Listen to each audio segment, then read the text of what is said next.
Welcome everybody to Trader Roundup. It's your boy Kit. How's it going? I hope you can hear me. I hope you can hear my voice. Give me a thumbs up. You can. Very good. Very good. Question was just given to us, articulated. I hope you were listening. I mean, the conversation is very real. I'm just going to pick up exactly where Michael left off because that's what we do here at Trader Roundup is we are an ICT follow through and we will do just that. We will pick up the conversation and we will move on.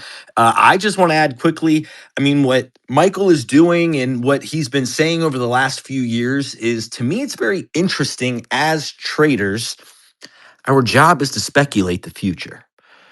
So I've had lots of conversations with family members, with different people I love, trying to explain what it is I do, why it is I'm so passionate about the market, the whole idea of futures, speculative trading. It's this very difficult thing to explain, but somehow when you get good at it, somehow this voice within, this intuition, but not only this intuition, this ability to see the future. So, technical analysis, being able to read a chart, being able to be successful as a trader, I believe, quite frankly, it's a fascinating thing that Michael has brought up. And I mean, we're here and we're here to talk about it. We're Trader Roundup, and this is the ICT follow through. So, my thoughts and 2 cents is for the last few years, Michael has stated, and he's come to the community and he's been very, very clear in what will happen. And when you're a trader and you have this foresight, this ability to see the future, when you're able to predict what's going to happen before it happens, whether that come through intuition, whether that come through technical analysis, whether that come through, you know, your own awareness and your own wherewithal within the environment that you're in. Those of you who trade ICT, those of you who follow Michael, I do believe um, you can really, really relate with what I'm saying. Hopefully, I can get Candace to maybe co-host with me. Candace, come on up here if you don't mind, pretty please. My girl Candace from Hong Kong, recent seven-figure trader from the prop space. Really hoping she can come up and take the co-host tag with me. But we are here. We are Trader Roundup. We are multitasking. We are following through on Michael's discussion and where he left it, which was the question for us, which had to do with what you would do if trading was taken away. What would you do? I mean, that's a fascinating topic. I don't want to usurp the topic myself. It's fascinating. I would like to add as we ask other folks. Um, I mean, I've kind of jumped into trading personally. So I come from a world of construction and development and engineering. So it's interesting question. And for some of you guys who might be younger, I'm curious to hear what the answer is as well. So we got Market Oracle here. We got ICT Titan here. We got Jay Winters in his aisles. We got Michael. Welcome, Michael. Thank you for being here. Much love and respect. Hey, Is Kit. in how's it going, brother? Doing well? Um, do you wanna jump in, say anything? Do we want to just invite some folks in to kind of answer your question, or Yeah, I just wanted to let everyone know I'm actively listening. I don't want to have like, hey, can I ask Michael a question? That's not what this is. right? I want to listen to all of you. I want to hear all of your opinions. I want to hear what you thought about what I suggested today as a maybe a future problem. It may not come to pass. It may not ever exist. But I have a genuine concern for everybody else's viewpoint. I'm listening. Everybody that's going to come up and talk, I'm listening to it, and I'm hoping I'll get some interesting feedback from it. You presented several problems that we're dealing with within this world, dealing with food, energy, water, music, the nature. There were a lot of I think I'll be as well curious to hear feedback from the community from the impulse of what you've said. You know what I'm saying? Like I think of Michael, I think of within the market as well. I think impulse response, and the community gets to kind of be the response to this impulse that you've had. So I enjoy this as that opportunity, right? So it's like you're the open close, and now we have like a close close. You feel me? All right, let's hear it. Right on, right on. We'll start with Market Oracle here. We got a bunch of folks here. Pretty please be patient. Pretty please do me a favor. If you have a question, if you have a comment, the comment section is there. We will read the comment. We will push it there to the top as well. We got Jay Winters in his house. Market Oracle, go ahead, jump in. ICT Titan as well. Who else do I have here? I mean, Candace. Who else do I have? Josh. I would love. Uh, I need. Let me see if I can't get a little co-host help over here. Um, Throwing it out.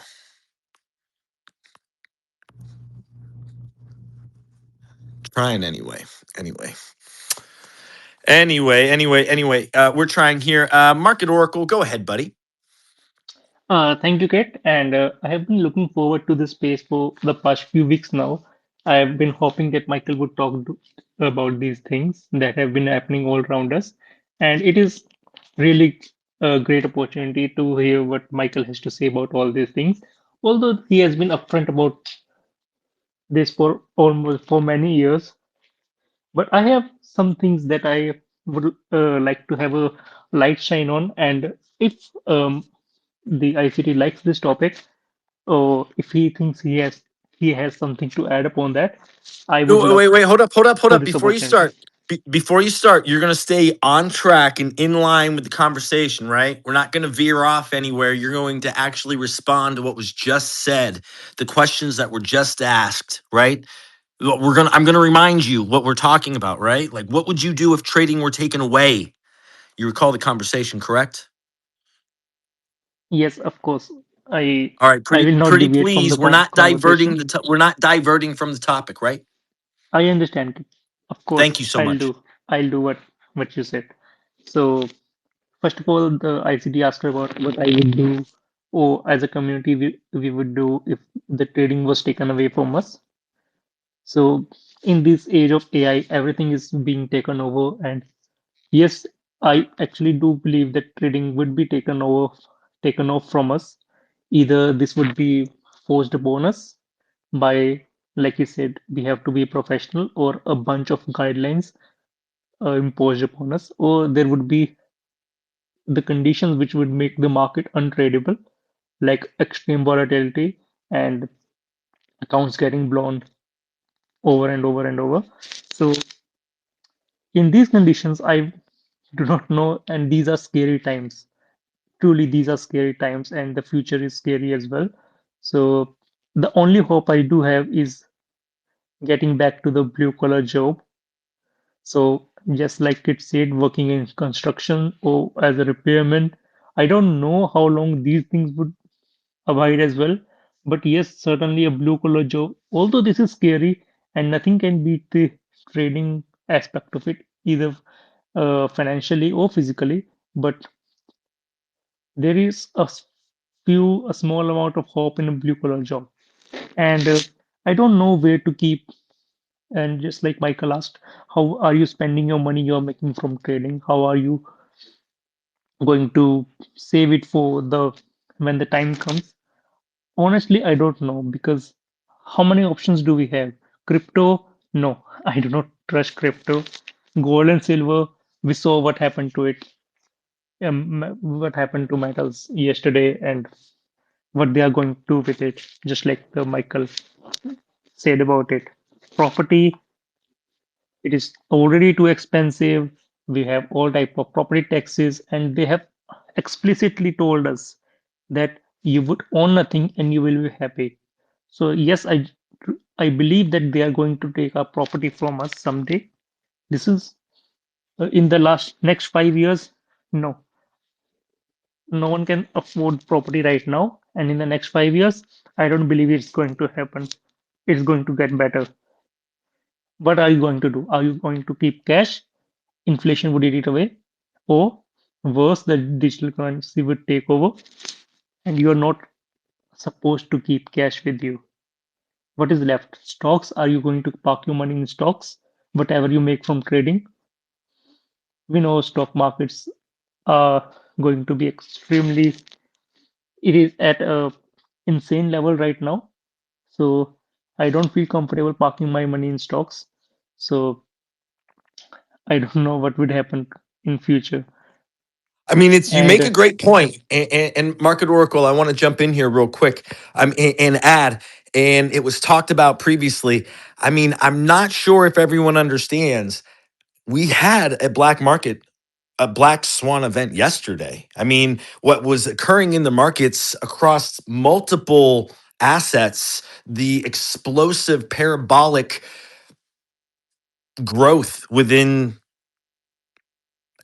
cap x within value within cost was so explosive, so parabolic versus what happened.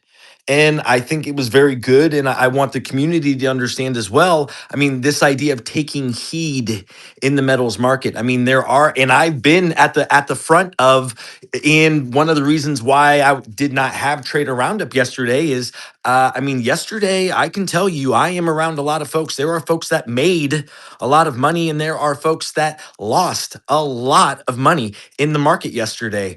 And I don't know if people really realize what we're talking about, right? Like, I mean, you could be a very, very well capitalized trader, and you can be positioned in the metals market the way we were yesterday. And if you were not positioned correctly, you could have walked out of yesterday in some serious damage. And I think one of the things that ICT, what Michael has brought to everyone's attention, both from last year within speaking directly to the community, directly to us, within his spaces, within coming here, within sitting at the dining room table, is this volatility is coming. And I mean, I can tell you, I've known Michael since April 18th. It's been 33 months. I went back and looked up through my email, but it's been 33 months since Michael got to meet me, and I got to kind of talk to him about the story. I've known Michael for a really, really long time, obviously being a student, but us as kind of a community and the catalyst of coming together and who and what we are, and the sense of urgency.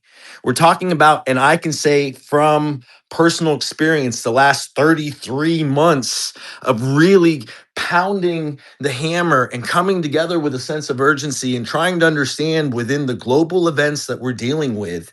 If you are of sovereign mind, if you have some, you know, protective spirit to yourself as a father, as you know, a caretaker, as a man, then you need to really, really look at the world that we're living in right now.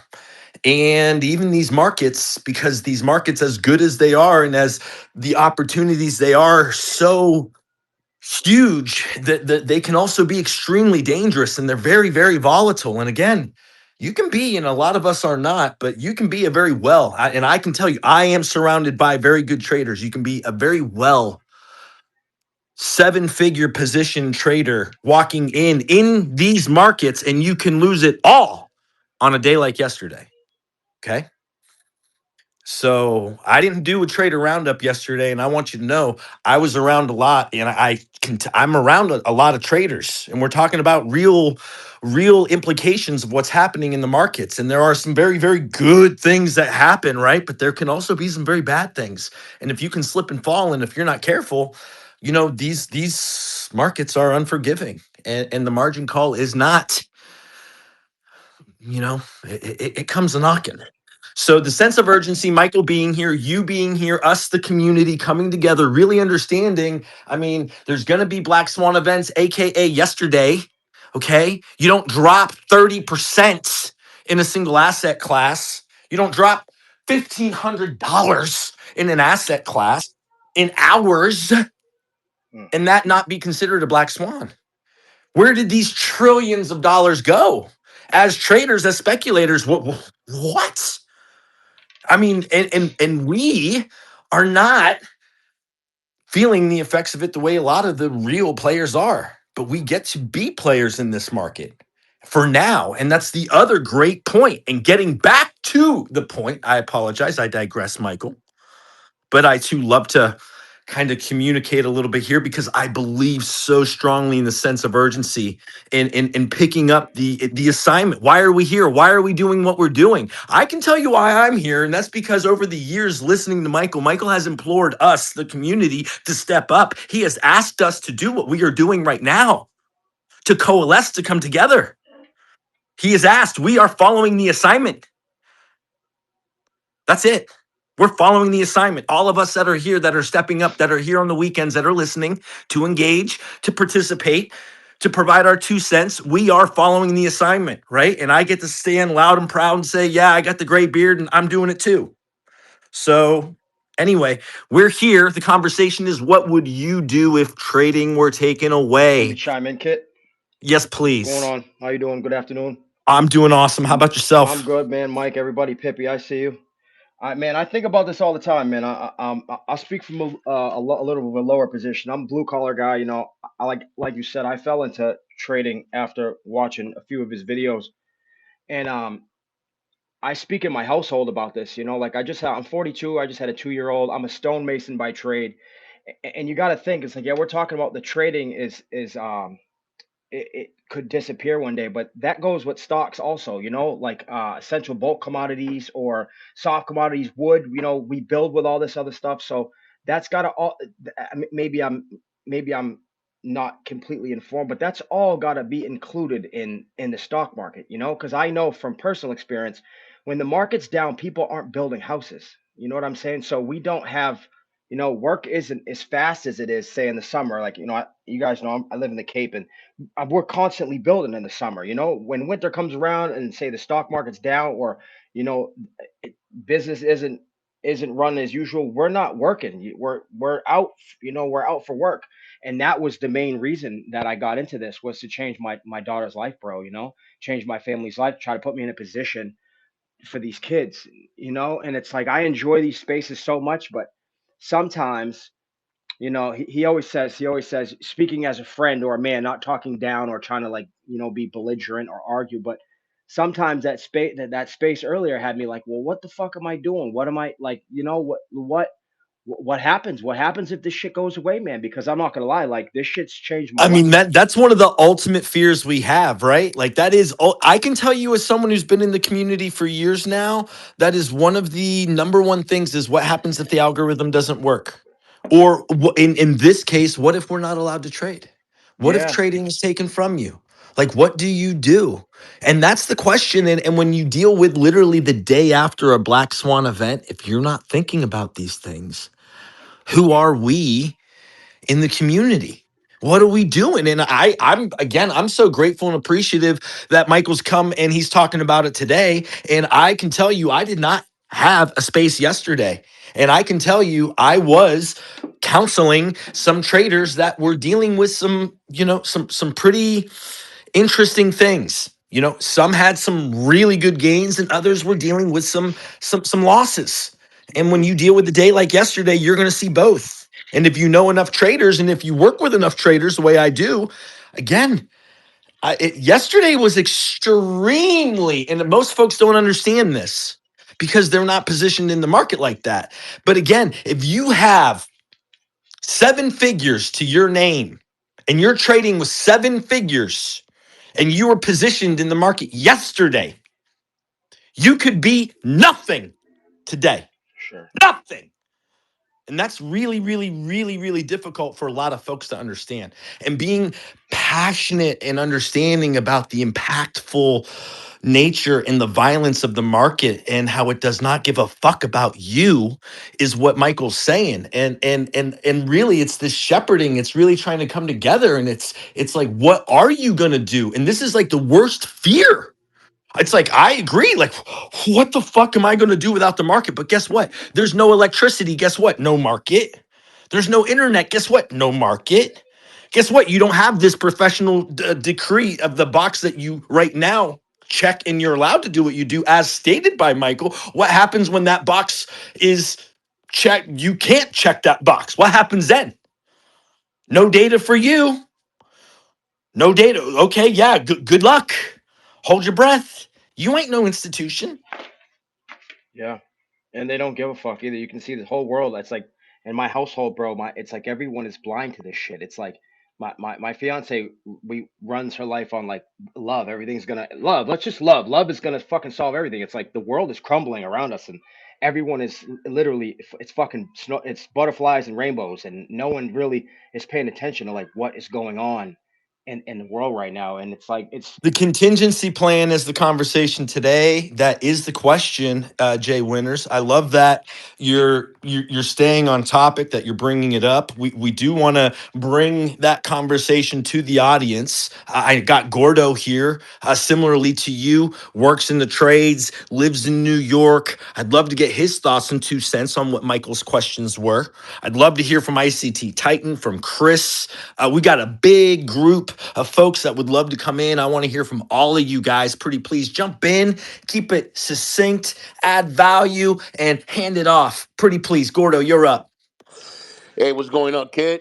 Not much, brother. How you doing? I'm all right, man. I'm all right. I got to Michael's space a little late today. I was in taking care of a few things around the house, but he hit a few things that I want to talk about that I myself could relate to. Right? As you know, kid, I met on countless times. I talked about my story and the losses, the amount of losses that I have taken upon myself.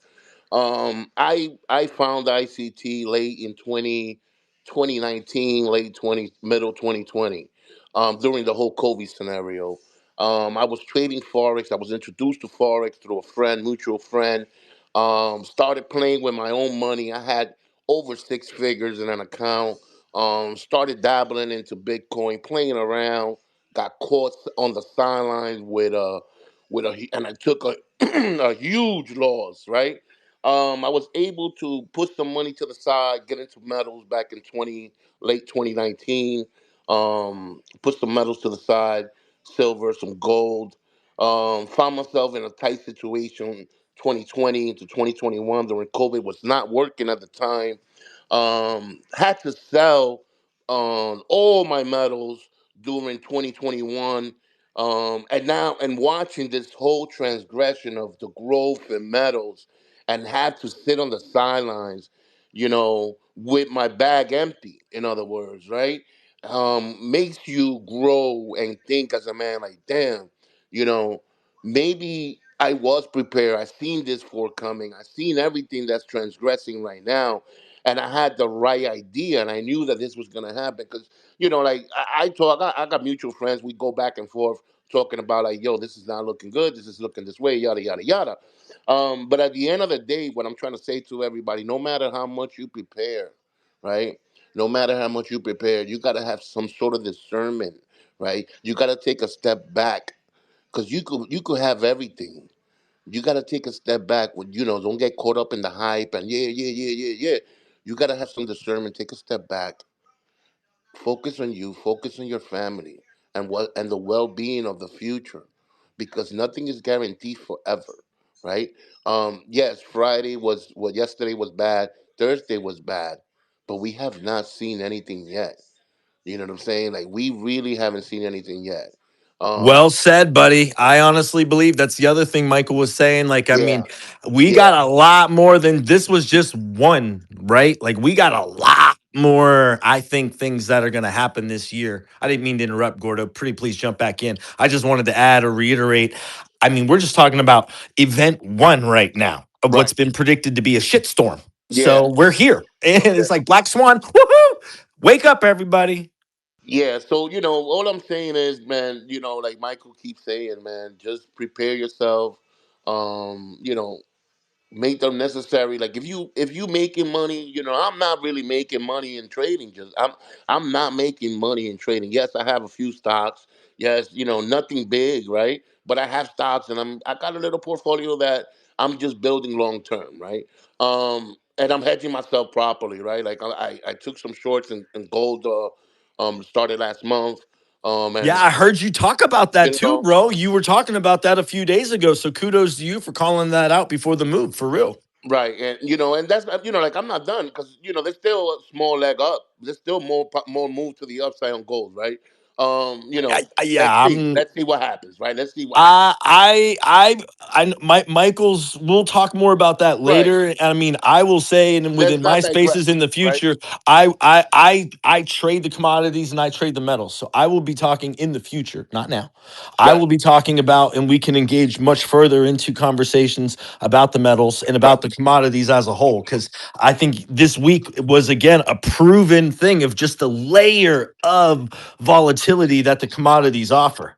Hmm. Like, I mean, and I will say this: traders are making and are taking four-figure, five-figure, six-figure trades in these markets on any given day, on any given week. So I want folks to know that these markets are indeed tradable and are really, really good trades, but they can also take from you if you don't know what you're doing. And that's the bad thing, and that's what we all have to be mindful of as a community, right? Like, the opportunity's there, but if you're not careful, then that opportunity can turn into, you know, damage. S- Sorry, Gordo, I'm not trying to steal your thunder, bro. I'm just trying to add, Nah, but you good, kid. But like what I'm trying to say, guys, bro, just if you making money in this, prepare your house, right? Like Michael says, prepare your house, and make long term plans, not just a year, 2 years out. I'm talking about 5 years out. You know what I'm saying? 5 years out. If you get presented with another opportunity to make investments that you know that in the future they're gonna grow. I mean, we've been trading for a long time. Some of us been trading long enough to understand that there's cycles in these markets, right? So just prepare for what's to come. You know what I'm saying? And this is just from a point of view of a guy that had to sit on the sideline, like I said, for the last three years, now going on four, right? And see everything, go mature into what it has matured to, right? And not able to show anything for it, right? So because of some bad decisions that I have made in the past. So all I'm saying is prepare, get your house in order, and just be careful out here, bro. And I don't think that the market is going anywhere. It's just gonna it just and I also learned something this year, going trading and alongside ICT, alongside the community, and it has taught me that I need to learn when to stop. We need to learn when to stop, right? Because that is the most important thing. If I could read the market and I'm in a market make and buy model from April all the way to October, why do I need to trade anymore? I am done. I should be done for the rest of the year. Sit on the sideline. Yes, opportunities are going to be presented. So I don't need to do it every day. You know what I'm saying? And I thank Michael for that because, he's always taking vacation. He's always taking a break. And if he thinks that I don't see that, I'm seeing that, Michael. And I appreciate you for that. And I love the community and thank you to all. AK, thank you, kid. Bro, I love that you make that point because engaging and disengaging with the market, and I think what's been said and what's being said is, and I mean, this idea of mega trades, man, the idea of mega trades, and again, I'm going to speak from experience because I work with very intimately with some traders that again are well positioned in the market, and when you talk about wins and losses, when you have some big wins, you got to know how to just step away and absorb those wins because you're going to be dealing with some of the worst losses come after your biggest wins. And I'm telling you this from experience. The folks that take wins, like you manifest, you want, you try so hard, you pray so hard that you're going to get from the market what you want to get from the market. And then boom, it comes. You get it. You got everything you ever wanted for the market. You paid for every single mistake you could have ever made. The biggest mistake you can ever make is running back into the market and not taking time off and letting that settle and that dopamine and that and how you feel. Because your biggest gains then lead to emotionally you with your ego and it's your ego. It's your ego. It's your ego. And I'm telling you this because I work with traders and I see this every day. I get to experience I have experienced firsthand. But then you get to work with folks that are going through the same journey you go through. And when you deal with and you're on that journey together, there's just certain kind of milestones, there's kind of chapters to what we do within being a trader and the trader's journey. Michael's done a great job of really creating kind of that pathway for you to take, for you to kind of, I mean, within the trader's journey, you need a mentor. You have a calling. You know that you can do what you want to do. And you know that trading in the markets can offer what you want it to be and that you can realize and become who you want to become, but you don't know how to get there. And you need a mentor.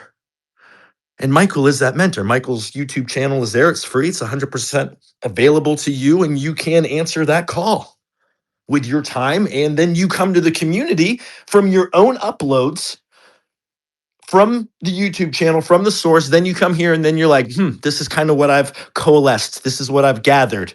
This is what I've uploaded. And then this is how I'm going to download it. This is how I can explain it. Right.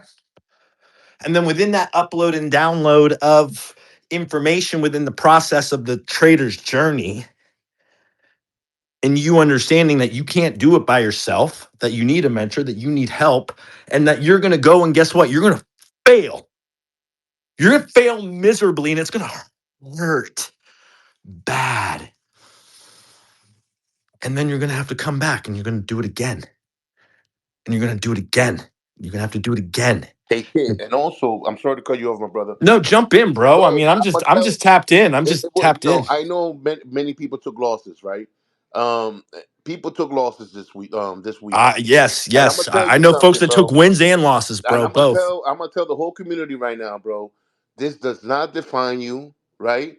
Fucking muster up the courage, find what you did wrong, and move forward. Because this is where we lose a lot of good potential and traders with good potential. Don't sit in the corner, bowl up and start crying. You know what it is? Go back to your journal, go back to the chart, figure out what you did wrong, and fucking solve the problem. Okay? And that's it. I love that. Let's keep the ball rolling. Thank you, Gordo, for keeping it going, keeping it flowing. ICT Titan's got his hand up. Joe T's got his hand up. I'm excited to hear from Amir. Pretty please, folks, stay on topic. What would you do if trading were taken from you? What's your thoughts and feedback on the conversation Michael has had with us? Pretty please, come in and give us your thoughts and 2 cents. And I also want to welcome quickly Pippi Banks as a co-host. What up, G? Thank you.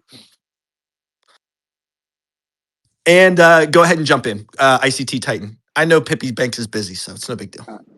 Hey Kit, how you doing? Excellent, brother. Excellent.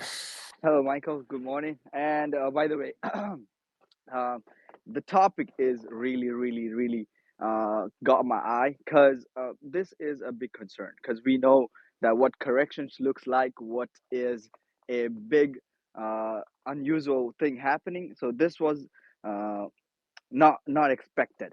But again, the Michael who alerted us way earlier, and that if a trader, any trader that who does not give a concern to those things when something is really going crazy, and we expect we have to have that bias or that expectation of something unusual going to happen, and that just we witnessed on Friday.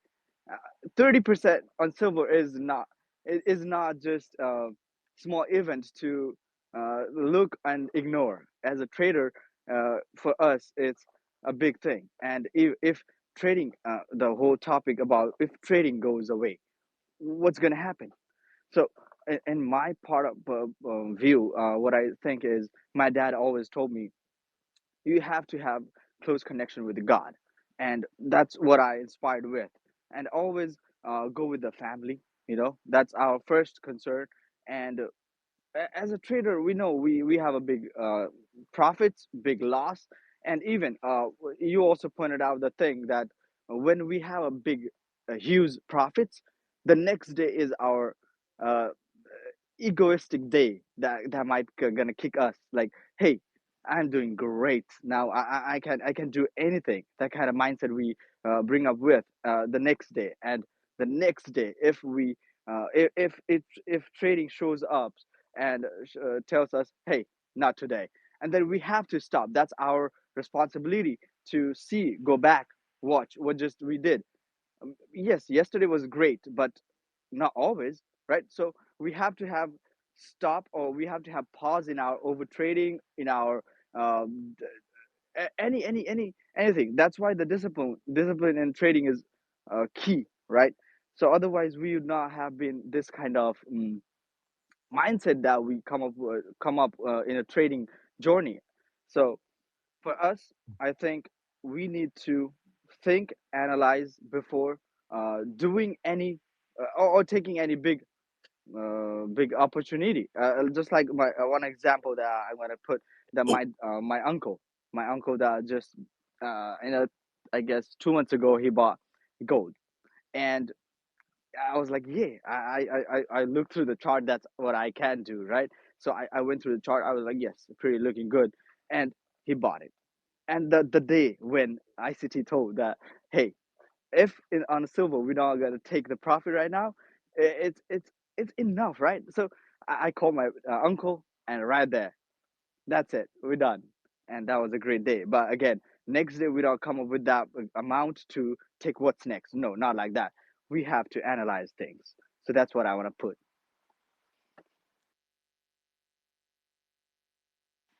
I like that. I like that. I like that. Thoughts and 2 cents. That's very good. Let's keep the conversation going. Keep it flowing. I got Amy here. I got Amir here. ICT Titan. Thank you. That's great. Great thoughts and 2 cents. We got lots of folks here. So I want to say thank you very much for your thoughts and 2 cents. And I'm not trying Sure, to jump past. I'm just trying to be inclusive, if you don't mind. Okay. sure. All right. So that's all I'm trying to do here, bro. I'm excited. Okay. We got a lot of folks here, and I'm trying to get to other folks, but I don't want to like railroad through your thoughts and 2 cents. But thank you. I feel like you added some value, and we want to keep it going. All right, brother. So, with that said, Amy, if you don't mind, your thoughts, 2 cents on conversation with Michael and the question about what you would do if trading were to go away. Well, thanks for having me on, and I'm going to give just a little context. So, Pretty um, please.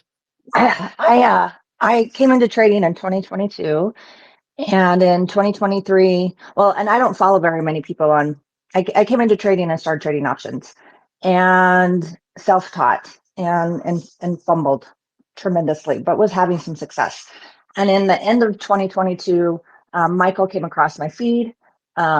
I went on a YouTube and I heard him saying some words like consummate encroachment and words I didn't understand, and I thought, what is this? This is Japanese. I don't know what this guy's talking about, and I ignored it. And then God had his way, and in 2023, he came back across my feed, and I listened, and I started absorbing and learning ICT. Uh, I'm in my 50s. I'm in my early 50s, and I'm a single mom of 10 What of a up, girl? 10-year-old. I'm a 10-year-old, and gracefully or gratefully have aged gracefully, and I have college age kids. But uh, knowing this, I've had success trading. I just got my 1099 from Apex again this morning. I went full time on futures last year. I'm not a seven-figure earner yet, and I watch Candace. I see the people in the spaces. I'm in a couple of spaces myself that I quietly sit in, doing my thing. Noise. And I so, love that. I love how you added yet, by the way. That's like my favorite thing. and well, it's what you think about, you bring about.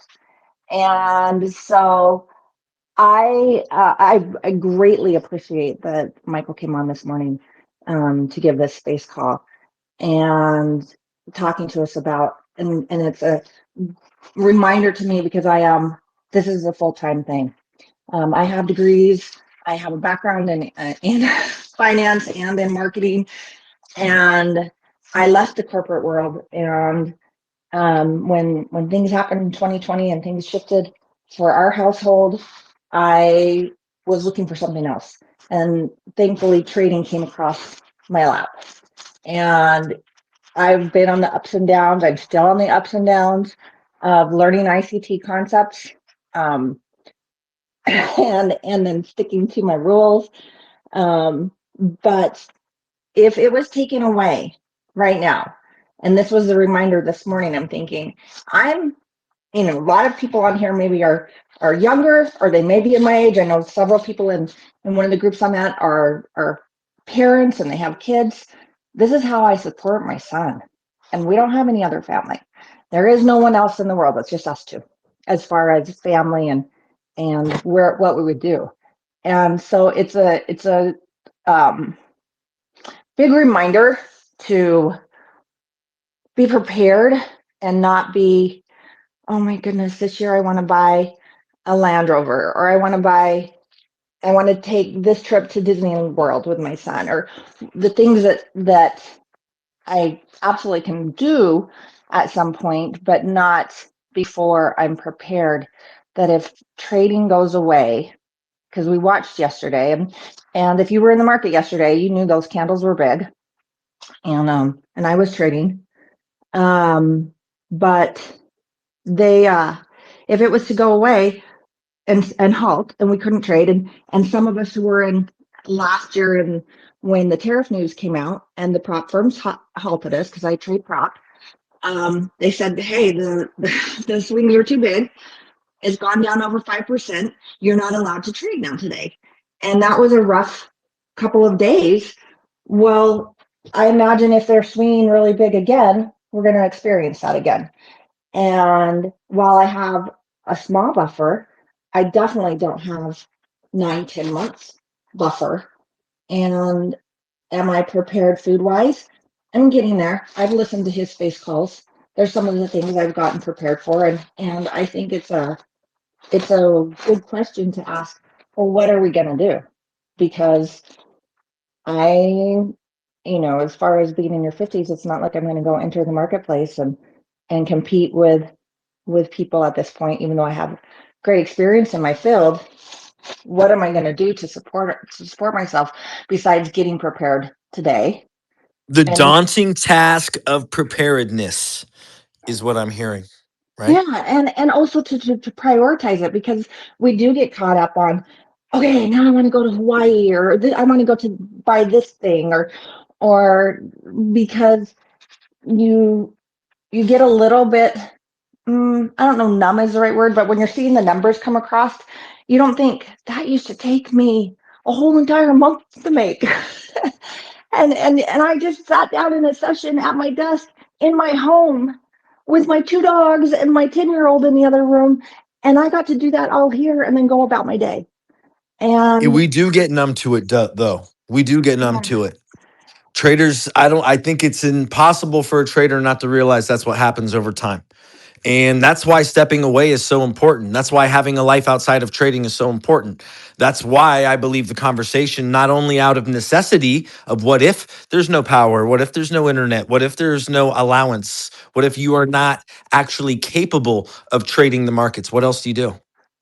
right. And I'm not saying this to anybody on here that's newer to give up, or that this is doomsday, but because we don't know when it's going to happen or if it's going to happen, but they've No, tested. it's a contingency, right? The whole Right. idea of wherewithal, I think it is important. The daunting task of preparedness is, I take that term kind of to heart from the conversation. And that's kind of, to me, that's kind of like the reverberation that's kind of what I'm hearing, even from you, what your response is to what Michael had said, and then even like my own thoughts and feelings from everything else I've heard, right? It really is a daunting task to get prepared, to be prepared, especially if you're not.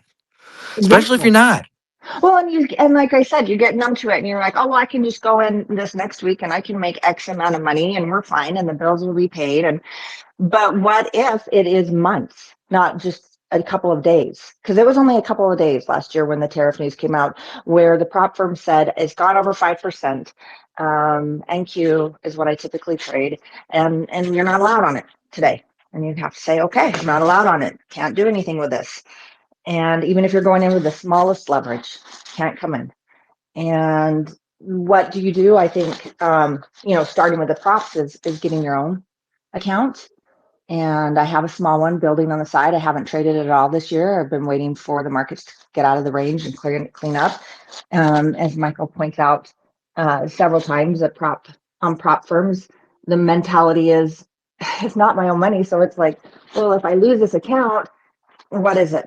50, 70, $80 to go get a new account is not the same as this is my $10,000 that I just blew because I was in gold or silver and the moves got astronomical in the last couple of days. And that could happen in 1 minute, right? That could happen in a Right. 15-second candle. That's the crazy thing. I can tell you, if you trade a mini contract on silver on the 15-second chart, that could be, you know, a monthly salary for folks. That could be a lot of money, of real money. So not prop money, not sim money, real money. Right. So, And I I mean, mean, and they were random. I was watching when I came into chart yesterday morning, overnight in Asia, there was a candle, I believe at 7:33 p.m. There was 100 point, I trade 15-second as well, 100 point 15-second candle. And, and it was wicked. And I thought, oh my goodness, that's gonna mess you up in a trade. I mean, not many times are you coming in with 100 point stop, and I always come in with a stop because if I'm not in there responsibly, then I'm being irresponsible to the 10-year-old that counts on me to providing for us. Can So I so can I ultimately, suggest something? why you were trading a smaller time frame is because you're trying to manage a tighter stop, right? Which most folks exactly. don't think about. Most folks don't think about. And again, Michael taught that, I think, very, very well. And most folks forget that he taught that. But yeah, Can you I guys like hear hearing me? him say that. Yes, sir, we do. I don't mean to interrupt, but I just want to just highlight something that I've been listening for, and Amy's the first one that's actually exhibited it so far. The the concern for your decision making when you're speculating and you're trading the money, it's fluctuating up and down. You can hear the mother, the provider in her. Hear the concern. She's brought her children up, the dependent in her, up as part of this equation that is hopefully going to yield profitability. She has to take in consideration her decision making, how it's going to impact her children, her son who depends on her.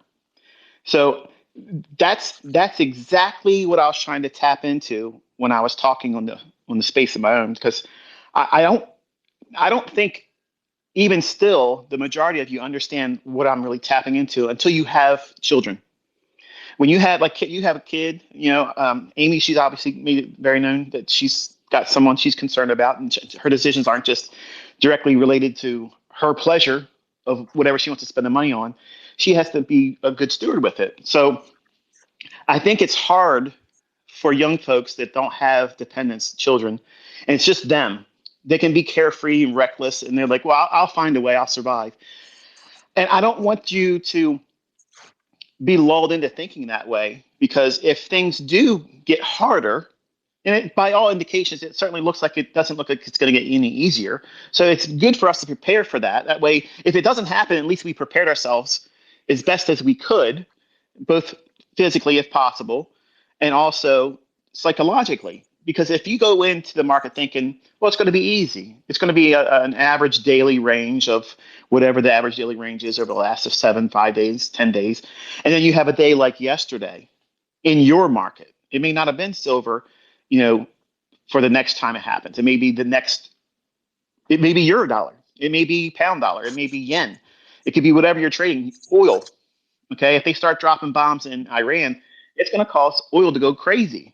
And you don't know when those bombs are getting dropped. You just find out after it happened. And what are you going to be?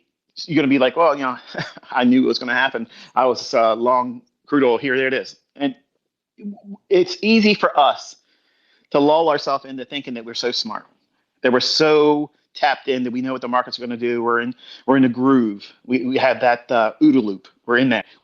We know what we're doing. We know when we're going to do it. We know why we're going to do it. But you have to be aware of the risk. And I'm so thankful, Amy, to hear you talk the way you did, because yeah, you mentioned the good things about what we can do with the money when we make it. We can go on vacation. We can buy this. We can buy that. But also the risks involved. What happens if it doesn't go my way and I have to still take care of this son? Like I still have to do this. As much as I want to put more leverage on this trade, as much as I want to try to make more money over here or there, is it still within the guidelines of what I'm willing to absorb as risk and it doesn't destroy me? I can still come back from it if it's wrong. I just wanted to come in and just make a mention of that because I'm thankful that you're tapping into that, Amy. Oh, thank you. That's something that is in the utmost, and it's easy still to not.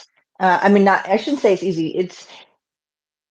It's getting better, but it's still easy to fall back into old habits of, well, if I just had X amount on, oh my gosh, that would just have done this for us this month or this year even. Because yesterday was in gold and silver, and I actually had talked this week. I went into silver this last week on one trade, and literally within seconds, I was down $1,000, which I do not usually have $1,000 stop. And I was on this because of how I had come in, because I placed my stop where I believe it should be, if I'm right on the trade, not where the money is. But and then it came back out my way, and it was headed my way, but I was so distraught by how fast it went down in the amount.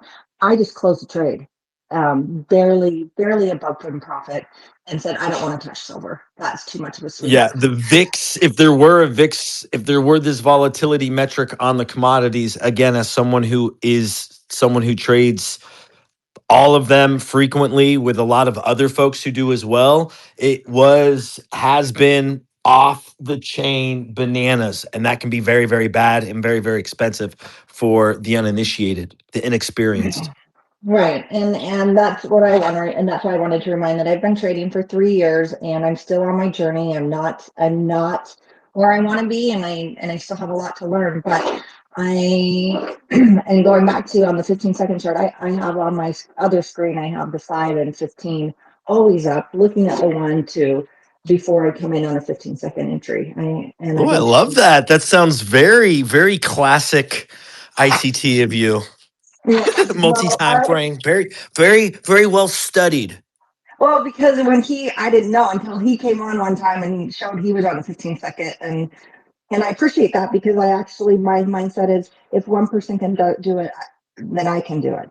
And so then I upgraded my trading view so I could see the second chart, and took a lot of time of back testing and then watching and practicing before I just jumped into the 15-second chart, because A lot of people talk shit, and rightfully so, because a lot of people who don't know will try and trade it. But once you do know how to trade and you are utilizing the skill set correctly, as taught by Michael, I believe wholeheartedly, when you're managing risk and capital in these levels and these candles, the way they move, that entering into and onto a much smaller fractal is a great way for you to engage into these multi-time frame moves, right? They could just expand into, I mean, you could imagine, and I've done this quite frankly, being on a 15-second chart and expanding into like a daily move at, the percentage moves that you can get within the volatility that we deal with within the commodities.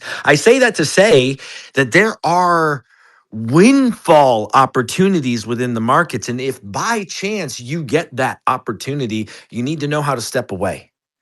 And I right. just want to remind folks of that one more time, because you're going to be dealing with windfall wins as well as losses. And you have to know where and how to kind of calibrate that in the few occasions of a year that they can happen. And yesterday was one of those very few occasions within a year where you're dealing with, again, a black swan. We're dealing with one of these major yearly kind of pivots that we got yesterday, right? And it was a really, really big deal. Well, Very, very impactful for some folks in their accounts, right?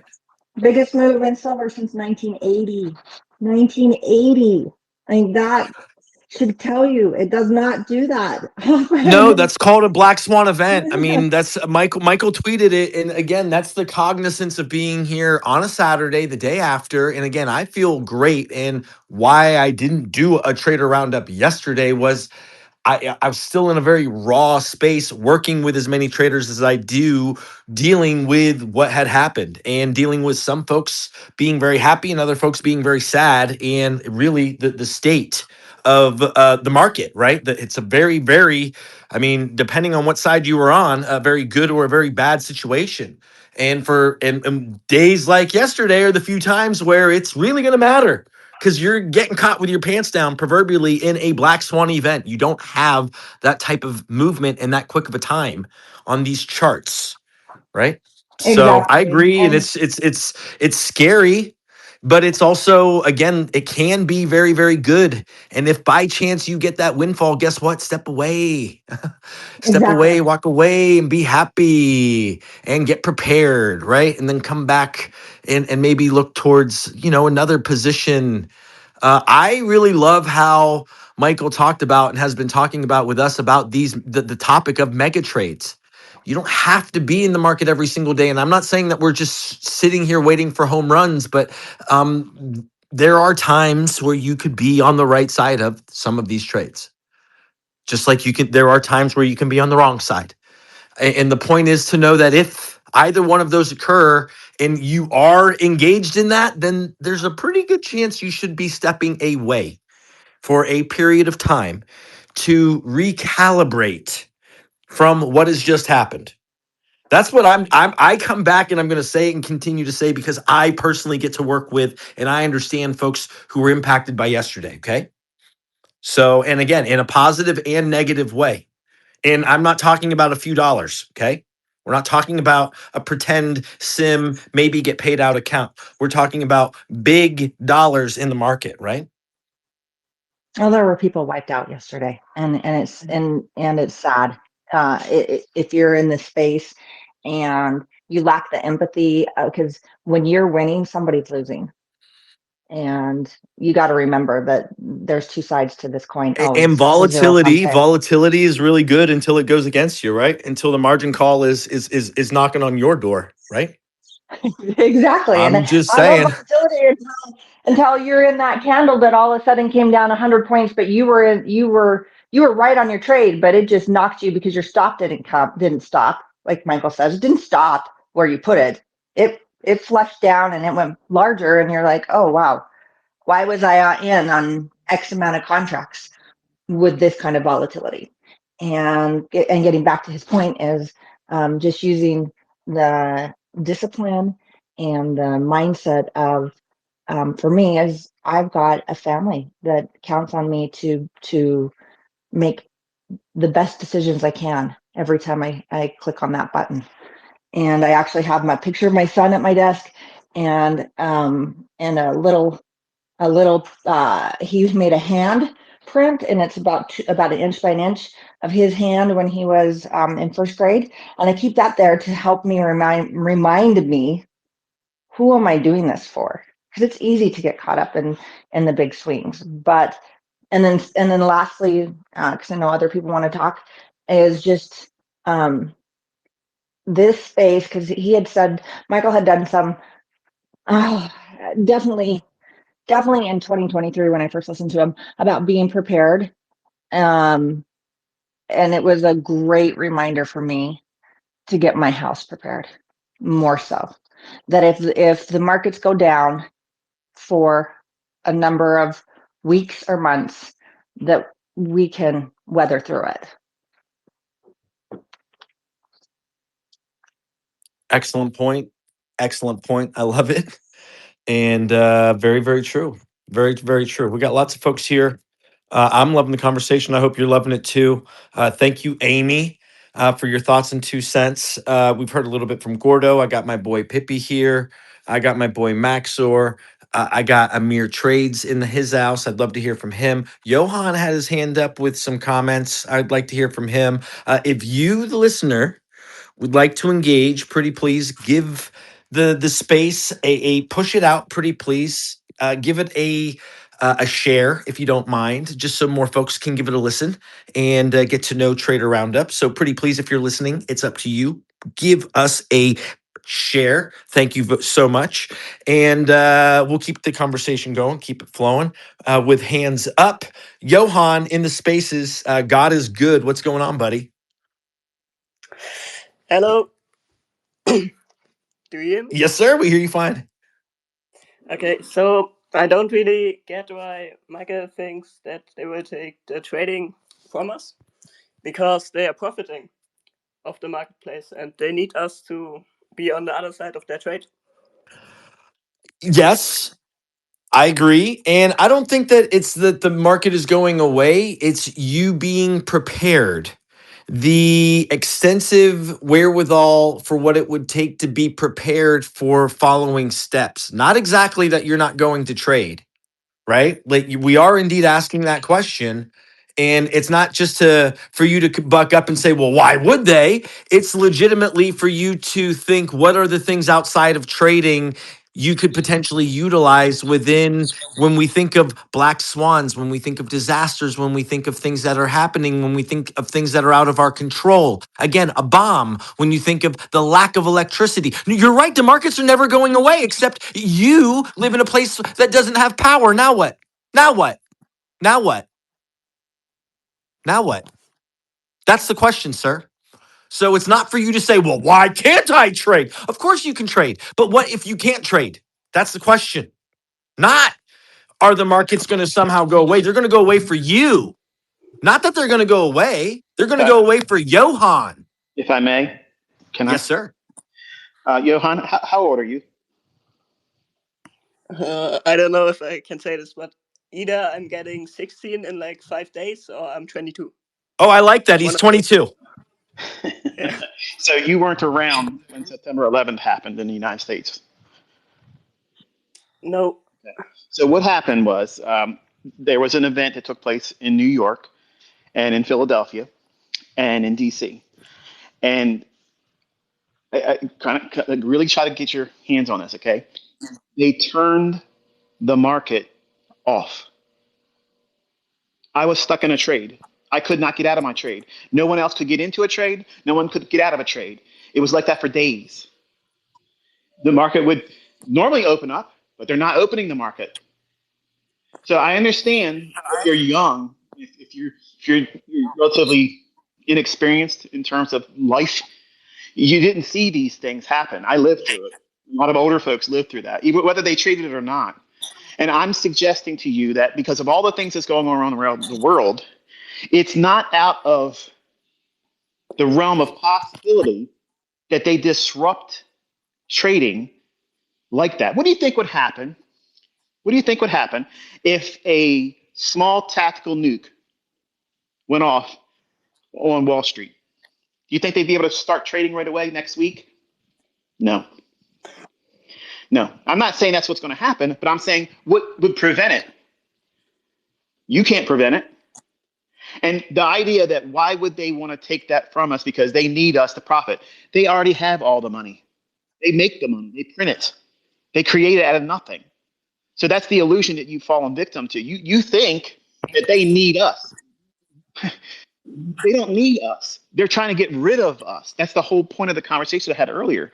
So you need to make your actions, your point of existence is to be self-sustained, not only in your trading, but also in your everyday living. So that way you are mitigating the inherent risks that every one of us has associated with just simply doing the things that is commonly viewed as everyday living now. Everyday living can be disrupted just like that. We learned that in March 2020.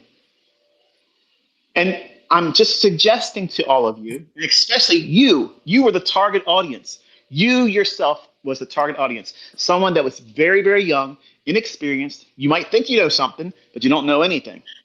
They turned the market off. They turned it off. The stock market didn't blow up. That didn't happen.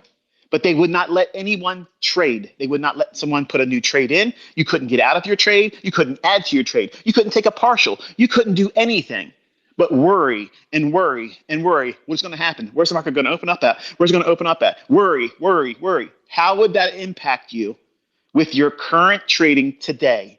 at the level of trading that you're trading with now, the leverage that you're trying to use or actually are using, whether you're trading prop or whether you're trading actual cash accounts, what would it do to you? How would you deal with that? Because everything that's going on all around the world is indicating that we're on the verge of seeing something that's going to disrupt the last bastion of free enterprise, which is trading. Am I saying that trading goes away entirely? Absolutely not. It came back in 2001. It came back, but it was skittish. People were scared. The markets weren't booking the way they normally would. People were just hands off. They were just basically liquidating. They're like, I gotta get out of this. I don't want to touch it. I lost money. I had no way of getting out. I lost money. And I couldn't save myself from that situation. I didn't see it coming. That September morning was a beautiful sunny day. Took my son to public school, dropped him off, came home, literally looking around saying, man, it's such a perfect day. It's so pretty. Not knowing that one of the buildings had already had an explosion. Come through the door, the second one happens right on TV live. Everything changed. The whole world changed because of what happened in a place in the United States. Oh, you Americans, you think everything revolves around you. No. The puppeteers make everybody feel like Israel's the major problem. Palestine's the issue. Russia and China's the issue. It's them spinning the narrative. They can make anything and anyone seem like the main player. And it just so happened, September 1st, we were the main player. And it shut down everything. Every airplane grounded. And you think that this is out of the ordinary with all the things that's going on, all the crazy town level stuff that's happened in the last 6 years. You can't reason with them potentially causing a small disruption to what everybody's doing. Think about it. You ask anybody on the street, name somebody that's making a lot of money. Oh, there's people trading in crypto. There's Bitcoin traders. They make all kinds of money. The common average everyday person. The reason why I was also telling all of you guys to take profits on silver is because I listen to these YouTubers that are just average homesteaders. These people, they're not traders. They don't think about like we do. We work every day about trying to figure out where the market's going to go next, how fast we can make money from it. These people don't think like that. And they're on their own channel saying, oh, it's going to go to 500 silver. It's going to go easily 10,000 in gold. As soon as I hear that, Dabu77, whenever I hear that stuff, that's it. It's done. It's a wrap. It's a wrap. And look what just happened.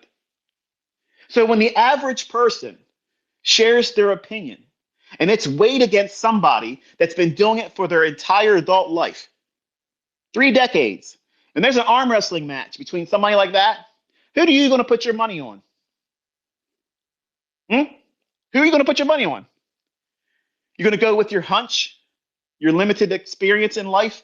You don't understand the machine. These people don't need us. They don't need us. They're already billionaires.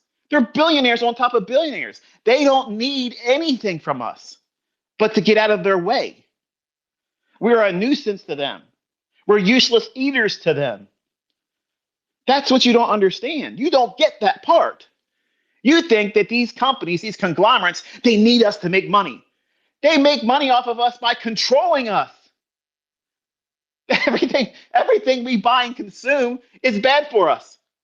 But they sell it to us on a commercial. Oh, look at this. You got a problem with your skin?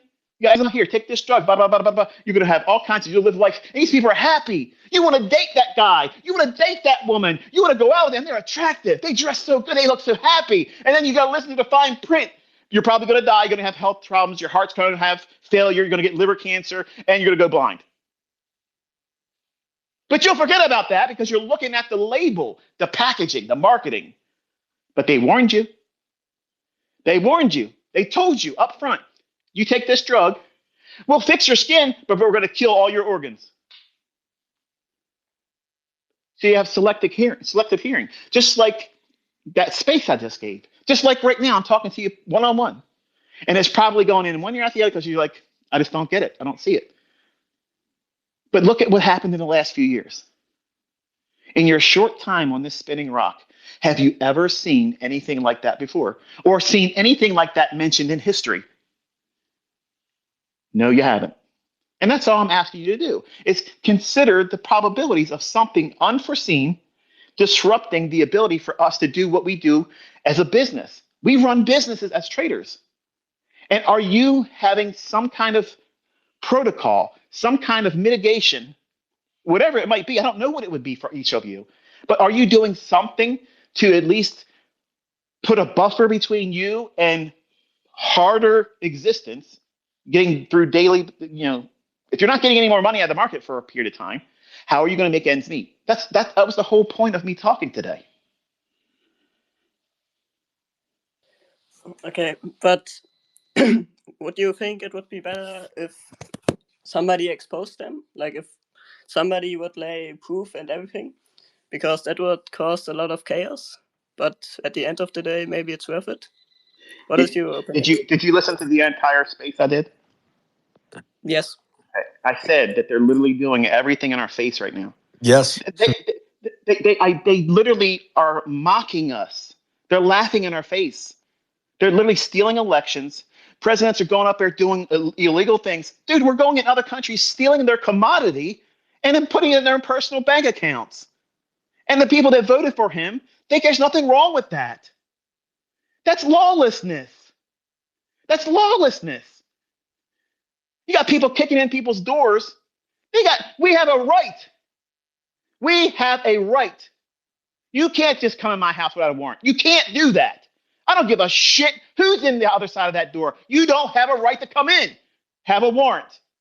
But people are saying, yeah, fuck the Constitution. Fuck our Bill of Rights. We got to do everything to be safe. Just the same bullshit that they spat out on September 11th, 2001.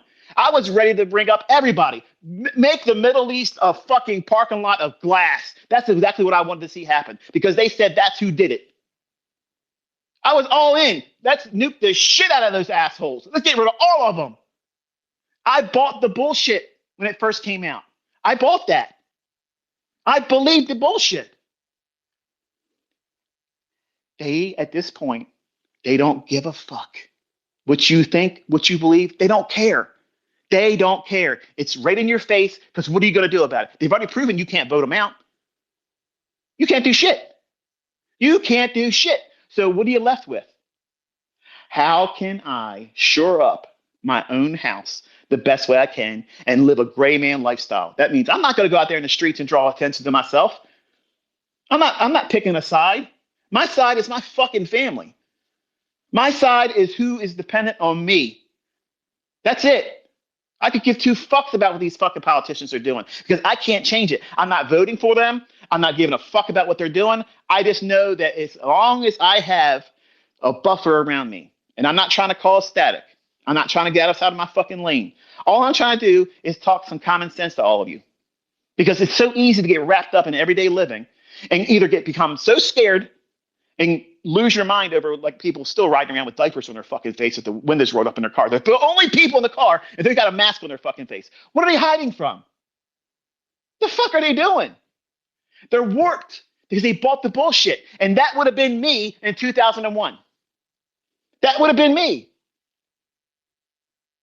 I don't think that way anymore. I see what it is. And you're talking about, well, maybe somebody's exposed them. They've been exposed for years. But nobody gives a fuck. Even now, you see it who they are, and people just don't give a shit. Yeah, go ahead. Put these guys out in the street. Yeah, there's some bad people here. They're doing illegal shit. But fuck the Constitution. Fuck the Bill of Rights. Let's just go into everybody's house and snatch people up. Really? That's where we're at right now? That's where we're at? Every one of these fucking fraudsters should be locked the fuck up. Absolutely. But there's got to be a way of doing it within the realm of law.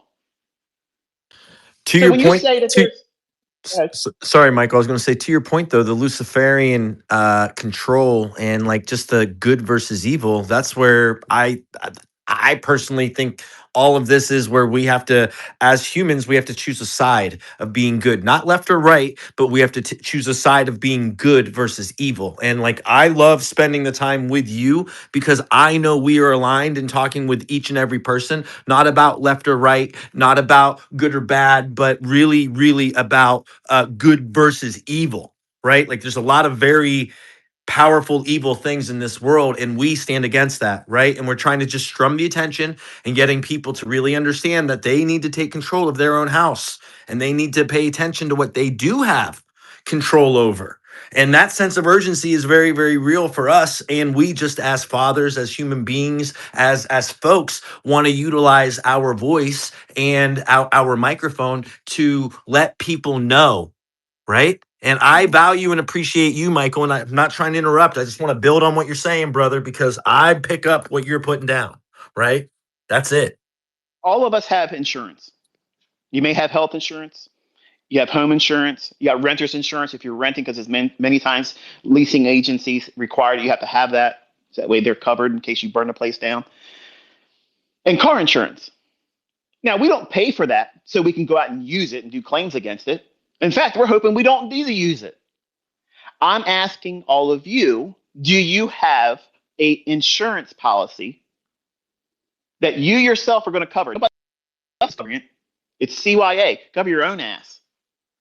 Are you in a position right now where you're wasting your resources, you're wasting your fucking time trying to get people to love you on the internet, and you were making money, but you're doing all the wrong things to get clout, attention, dopamine drops, and oh yeah, hook me up to another dopamine drop. I'm gonna get worshipped online today. Someone's gonna like me today. Or are you taking the resources and the blessings that you're getting right now that you can fortify? 'Cause I'm gonna tell you something. When the shit was upside down, 2020, 2021, we didn't skip a fucking beat. We didn't do shit. We didn't worry about nothing. We didn't worry about nothing. I didn't worry about what the cost of shit cost. I didn't give a fuck. My friends and family didn't have to worry about it because I got them. I got you. Don't worry about it. I got you. Because I had planned all this shit years in advance. If I wouldn't have done it just because I had money, when you went to the store, there was nothing in the fucking store. People buying fucking cartloads of fucking toilet paper like you could eat that shit. I had already stocked my house up with fucking toilet paper, a whole year's worth of toilet paper. I didn't just start buying toilet paper because the fucking people were falling out dead in China. I planned for that shit. Just like when people see bad weather coming. Snow's coming. What the fuck do you say, snow? Go to the store, buy all the milk, buy all the eggs, buy all the fucking bread, because there's no more chickens. We're never baking bread anymore, and cows stop delivering milk because it's going to fucking snow. People are creatures of habit. And some of the replies I get when I talk about these things, I had paid members that I was just sincerely pouring in concern for them, saying, listen, something really bad's coming, and you just make your house ready. Buy some non-perishable food. You're going to eat it anyway. You're going to eat it. I'm not asking you to go fucking waste your money, but buy shit you're going to use. That way, if you can't get to the store because maybe shit town comes to your neighborhood and it gets dangerous, do you want to go fucking grocery shopping in Minnesota right now? How the fuck do you feel about going to the Walmart? You need some bread and milk? It's going to snow. Where are you going to get that shit right now? Amazon ain't coming to your fucking house. So you got to think, how can I make my life less stressful? How can I have a wall of mitigation, keeping the majority of the bullshit within my reason, within my capabilities? How can I put a buffer between all the bullshit that's coming? And if it doesn't come, guess what? My grocery bill is fucking cheaper by the way I did it. You're saving money. You're not wasting it. I had so many fucking people email me. I'm so glad I listened to you, because we couldn't get shit. And I had to give the extras that I had to help my friends and neighbors because they couldn't get it. And they didn't listen. But they were so thankful. They were well prepared. Come on, man. When you haven't had it happen to you yet, it's easy to walk around thinking, it's somebody else's problem. It ain't going to happen to me. It's not going to happen. And the younger you are, the more likely you think that way. I would have been thinking the same damn way at 20 years old. If I would have heard this guy talking to you right now, I'd be like, get the fuck out of here. Get out of here, dude. Get out of here. You're full of shit. But I grew up. I had a family. I watched what it's like to care about someone other than myself. Right now, all of you just give a fuck about just yourself. And you can't see past that because all you care about is yourself. You're young. You're selfish. And that's normal. That's a normal thing. That's the frailty and silliness of youth, the foolishness of youth.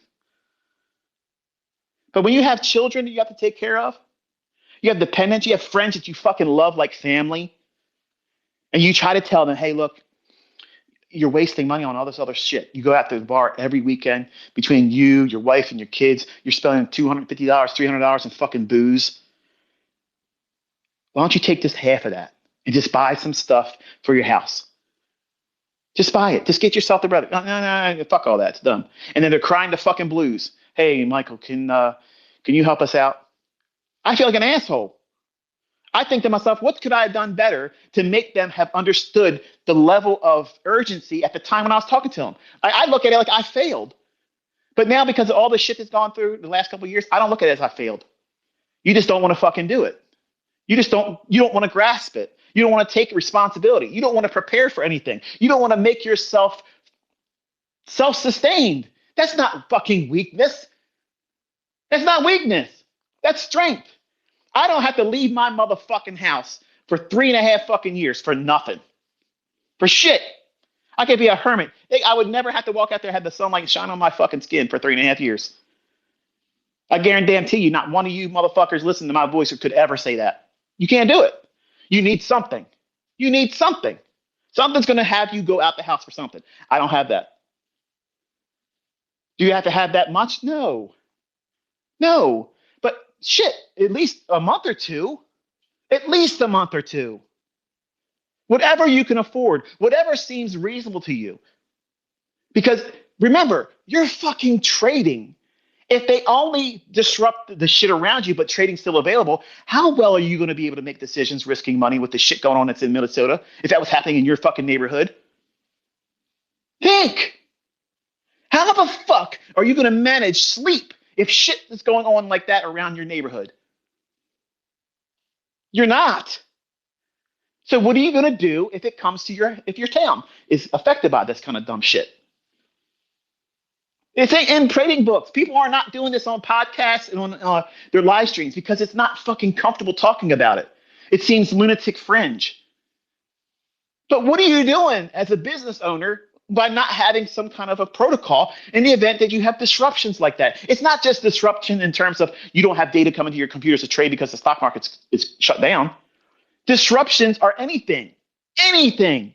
It could be people fucking up your neighborhood. It could be you getting attacked. You could be harmed. Anything. It's not just limited to one thing. I'm just saying, hey, look, think about these things. Think about it. Michael, It's good business. for the first time, and you know this, how it wasn't long ago, there was like an outage at a server and the markets were actually down. That was a very reflective time for all of us, where within Yep. our lifetimes of something that had not happened. And it's like, okay, check a box. Now we got to really think about if this can happen again, right? And I'm just saying that's what, to your point, that is reflexive, something that has happened that everyone can look back on and just realize how powerless they are to, well, servers down, markets closed. Yep. Yep. Hey, I'd like to chime in if that's okay. Yeah, I'm gonna backpedal and just go back to listening. I just felt like I had to come in here and say something. I'm sorry. Well, Michael, I think you brought up a good point. I'm Gen X. I'm just a couple years younger than you, and I'm I pay attention to what's going on. I've lived life, and I look at things a little differently too. I've had everything taken from me. I did 5 years in prison. I literally have had my fucking world ripped right out from underneath me, taking my kids from me. And it wasn't because I was a criminal. I got in an accident and the law fucked me over. So I know how the system works and I know what's coming. And I think people really need to wake the fuck up, seriously, because they're going to put us on a digital currency. You're going to have a digital ID. If things get bad enough, you're not going to be able to trust your own neighbors if you can't go to the fucking store. If they know you have food, they're going to come knocking on your door, and if you don't give it to them, it's going to, like, things could get that bad. And I'm not saying they are, but I think the whole point here is prepare yourself. Look at history. Look what's happened in history. Exactly. It repeats itself over and over and over, and it's a typical playbook. They're turning. There's a general in Japan that wrote it, or China that wrote a. It was Japan, I think, uh, wrote a book about how the takeover of America would happen. There ain't no country that's going to come in and take over America. They turn everybody against each other, called color division. And that's what's playing out right now. They're turning everybody against each other. They're using racism. They're using, just take a look. It's right, like Mike said, it's right in front of our faces. It can't hit you any closer. It's good It's that called a, it's it's good called that a color revolution.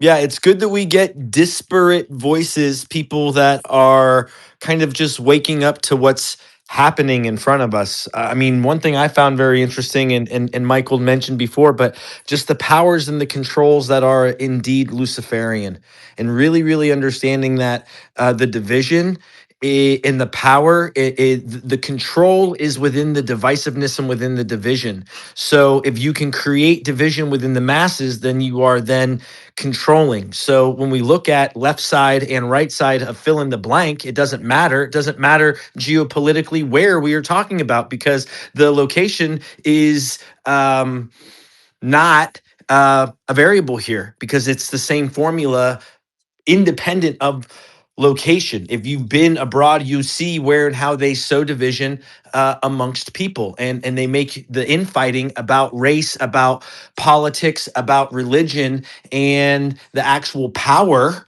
and the actual control is just usurped and taken. And we're seeing since, I mean, I was born in 77, and I just want to say I know a lot of folks that were born around 71 or before 71. And when you really look at the gold standard, and when you look at what the American dream was before 1971, and then what it was afterwards, and with the introduction to fiat currency and what we indeed trade with, in what the markets are, then you can really start to conceptualize what was the American dream, and where and how fiat currency has, come to be, and where and how this illusion and the runaway inflation has taken place within fiat currency. And we all are a part of it, and it's within our lifetimes.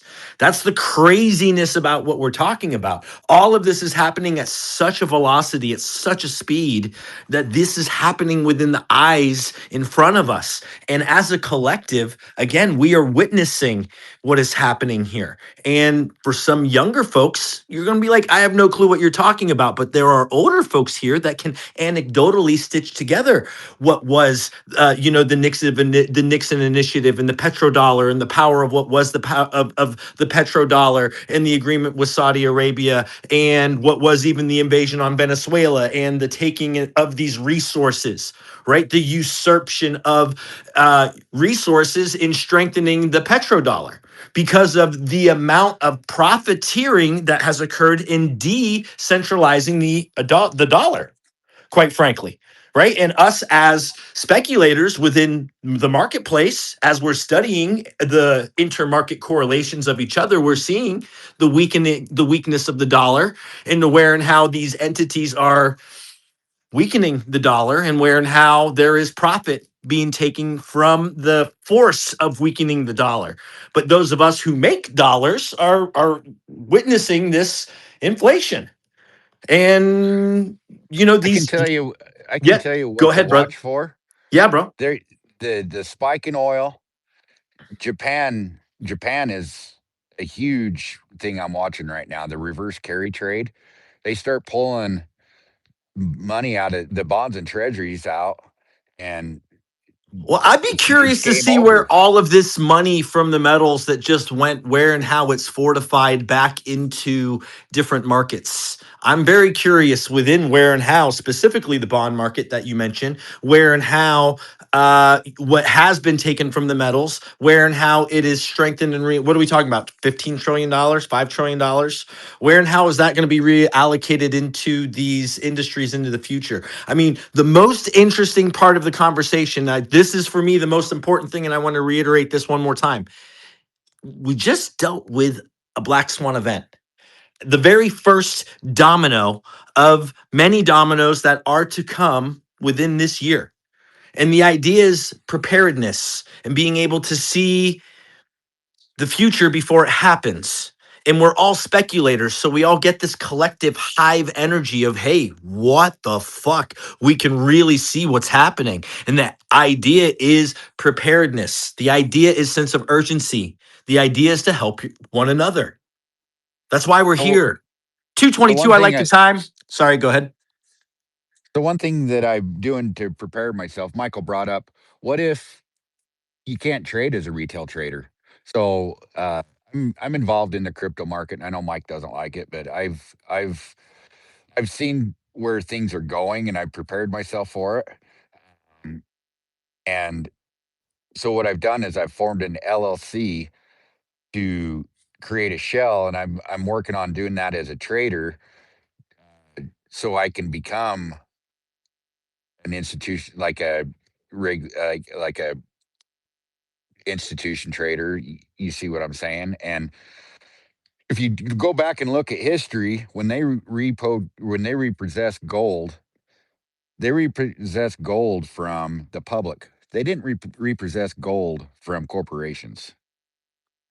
And that's one way that a person can protect themselves is you can form an LLC, a corporation, and you can hold them assets in that corporation, and you're protected that way as well. And I got to say, ICT coming learning ICT has been a godsend for me. I traded. I learned how to trade from around the dark pool. I see dark pool. I know how to trade around the dark pool, but Hey, I the see dead people. You see dark pools. That's awesome. I but I but this I was in this trading group, and she taught us how to trade around dark pools, but nobody could ever. It was where's it going to go? Is it going to go up or down? I don't know. And I was noticing things in the chart that people couldn't explain what they were. They're like, "Oh, that's nothing." Well, it's a volume imbalance. I was noticing this stuff before when I was trading. I'm like, "Well, this happens off of this little thing, and I don't know what it is." And when I come across Michael's stuff, he was speaking my language, and I seen it. I'm El like, "Holy shit!" lenguaje del mercado. Hey, Chris, I love you, buddy. I got a lot of folks here. I'm going to tap in. I'm tapping in with you, and I want to hear from other folks the conversation if you don't mind. I'm not being No, rude. no problem, If you don't mind. no problem. All right, Thanks. brother. Much love. Much love. I got hands up and a lot of folks here. I got over 46 people that would love to speak. We have over 10 folks here. If you would like to speak, pretty please put your hand up. Chris politely had his hand up. He came in and interjected and added his 2 cents. He brought value and we appreciate it. Thank you so much, Chris. If you're listening, if you're getting value, pretty please share the space. Trader Roundup. And next up was, we have Gordo with his hand up. Who was next? I think it was was it Chart Vision NYC? Was he up next? I know Gordo. I got a couple of my New Yorkers here. I have, Hey, hey, kid, let me just say yeah, jump something in real here, quick. bro. Jump in. It's all Two, good. two I'm just trying to. real quick, real quick. I just want to remind people, listen to Michael. Michael is speaking with experience. One of the reasons how I was able to pull my family through the whole COVID scenario was because I listened to Michael. Okay, I positioned myself in metals early. I was able to have that money when I pulled it out early. Yes, I did, but it helped me sustain my family through the whole COVID 2020 through 2023. You know what I'm saying? And that was for listening to Michael when he mentioned this whole, when he was pointing out in his space, that YouTube channel when I first heard it, and I tell you to this date, I get goosebumps, because he was so spot on what was to come, and I thank him for his guidance, because I would have went through a lot worse scenario if it wouldn't have been for him during the 2020-2023 whole COVID scenario. And I'm grateful for that. And when this man comes up here and tells you, listen, or do you have your home ready? I suggest you should listen and make the right arrangements for that. And that'll be all. I love that. Keep the conversation, keep it flowing. I appreciate everybody with their hands up. I'm going to go in a row here. I'm going to go who I got on my chart here next. Chart Vision, NYC, Big Black Candles, then Maxor, then Batman. Oh yeah, that Batman. All right, Chart Vision, NYC. You're up first. What's up, Kit? What's going on? I appreciate y'all having me. And I just want to come up and I want to ask some questions just for everybody in the space to think about. And the first question I want to ask you is, after you've gotten your $1 million payout, you've stocked up your home, you've gotten your farm, you've got your guns, you're able to protect and preserve your family and your community. Do you have the comforter? Do you have that higher power discernment that is going to be the one thing that leads you and guides you on how to use those resources that you've built? And so I do not care if you're a Christian. Let me tell you something. My father was the head deacon. He was the pastor's right-hand man. I went to church from Sunday to Sunday from the age of 2 years old until I was 18 years old. Okay. And if you're any other type of religion, they call the comforter the Kundalini awakening. It's there too. But I want y'all to entertain me for 1 second. And I want to read y'all a couple of scriptures. Okay. Uh, this is John 14:16 through 17. And this is Jesus speaking. And he says, "And I will pray the Father, and he shall give you another comforter, that he may abide with you forever. Even the Spirit of truth, whom the world cannot receive, because it seeth him not, neither knoweth him, but ye know him, for he dwelleth within you and shall be in you." Okay. And this is John 14:26. "But the Comforter, which is the Holy Ghost, whom the Father will send in my name, he shall teach you all things, and bring all things to your remembrance, whatsoever I have said unto you." And then John 15:26. "But when the Comforter is come, who I will send unto you from the Father, even the Spirit of truth, which proceedeth from the Father, he shall testify of me." John 16:7. "Nevertheless, I tell you the truth, it is expedient for you that I go away. For if I go not away, the Comforter will not come unto you. But if I depart, I will send him unto you."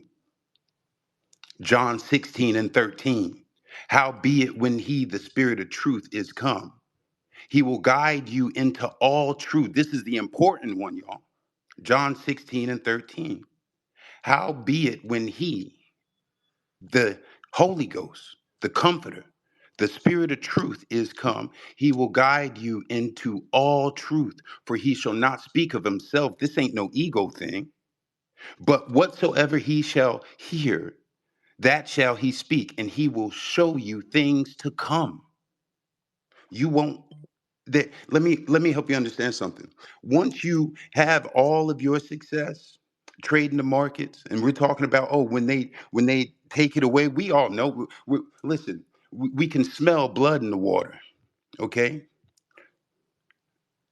we got one of the greatest teachers and coaches in market history that he's turned us all into sharks. We can smell blood in the water, but do you have the comforter? Once after you've gotten your stacks of silver and gold and copper and whatever else it is that you think will protect you and your family from the things that are to come. I don't care if you're Christian, if you're Muslim, there's a Kundalini awakening in your religious teachings. Are you seeking that higher power and that higher discernment? I don't believe anybody on this planet Earth outside of Jesus Christ has ever had the comforter. Truly. Look at what we've done with the earth, what we've done with the planet, to the extent that we have to fight over created money just to survive. We're the only beings on the planet that have a system of currency just for survival. Have you seen that one meme? It's like the aliens and they're like talking to each other and they're like, I don't know how can these Yeah, guys be yeah. $38 trillion in debt? Like, who do they owe money to? Like, how do they owe money? Like, do you know what Yeah, I'm talking about? yeah, Like, like yeah, the it's aliens kind of couldn't funny. It's understand like, the concept of who do we owe $38 trillion to again? Like, wait a second. I mean, you make a good point. Anyway, sorry. Go ahead, buddy. I do appreciate you having me that allowing me to say that, and I just want to give a honorable mention to ICT's IPTA teachings, because January 2nd is the start of the quarter, and Monday, February 2nd, is what, a 20-day cast forward. And we have what? Metals that do what? Make a high before the start of that cast forward, gives us displacement up. And come Monday, it did what? It decided to do what? Fill some inefficiencies into discount, right? So when they say you can't time this thing, the IPTA students know what we were seeing and what we were expecting. This is Oh, the I like greatest it. The future. IPTA. This is the greatest I like future. it. The Okay? IPTA. I Yeah. appreciate y'all allowing me to speak. Michael, thank you for everything. God bless you. Much love, buddy. Much love. Abigail, you got your hand. You're here, and I would like to hear a female perspective. What's your Abigail McCullough? What are your thoughts and 2 cents on the conversation? Can you hear me? Yes, we can. Well, kind of, sort of. Hello? Hold on. Let me see. Hold up. Keep talking. Can you hear me? I think we can. Yes, it was Okay. garbly networky for half a second, but I think we're good. Okay. If it starts getting bad at any point, just let me know. Um, I thought it was a very interesting week. ICD, I just wanted to say a quick thank you for all the teachings. And I've been following you, I guess, since 2022. And um, I guess the question posed of what are you going to do when all of the world kind of starts to see what's going on, I don't necessarily have an answer for, other than trying to prepare my family as best as possible. But one thing that happened this week that I thought was really eye opening, that just made me more thankful for ICT concepts, was excuse me, my mom's boyfriend is an engineer for, they make the parts of Toyota and different kinds of car parts. Engineer has been working for the same company for 35 years and was told this week that 2 days after his 35th anniversary with this company, he would be let go. He's 63 years old and is now going to be out of a job because of budget cuts for a company that's very important for car manufacturing. And he's a extremely intelligent guy, and like I said, an engineer. So it really reiterated the point that Michael makes frequently, is that your company does not give a shit about you, no matter how important or how long you've been with them. And trading really is the one mechanism um, that there you can't beat it. And it doesn't, I'm sorry, answer your question, kid, of necessarily how I'm preparing myself, other than just um, trying to hone in on the fundamental concepts of what ICT teaches, and not trying to force anything in the market. So thank you for having me. I'm So for sorry if you, that audio no, no, was no, bad. real quick. That's great. So for you, you're saying it's like that there are things that you could do more in the way of preparedness, but your head is down, and you're really just focused on, just trying to find your way within the market. day by day. Is that what I'm hearing? Is that fair to say?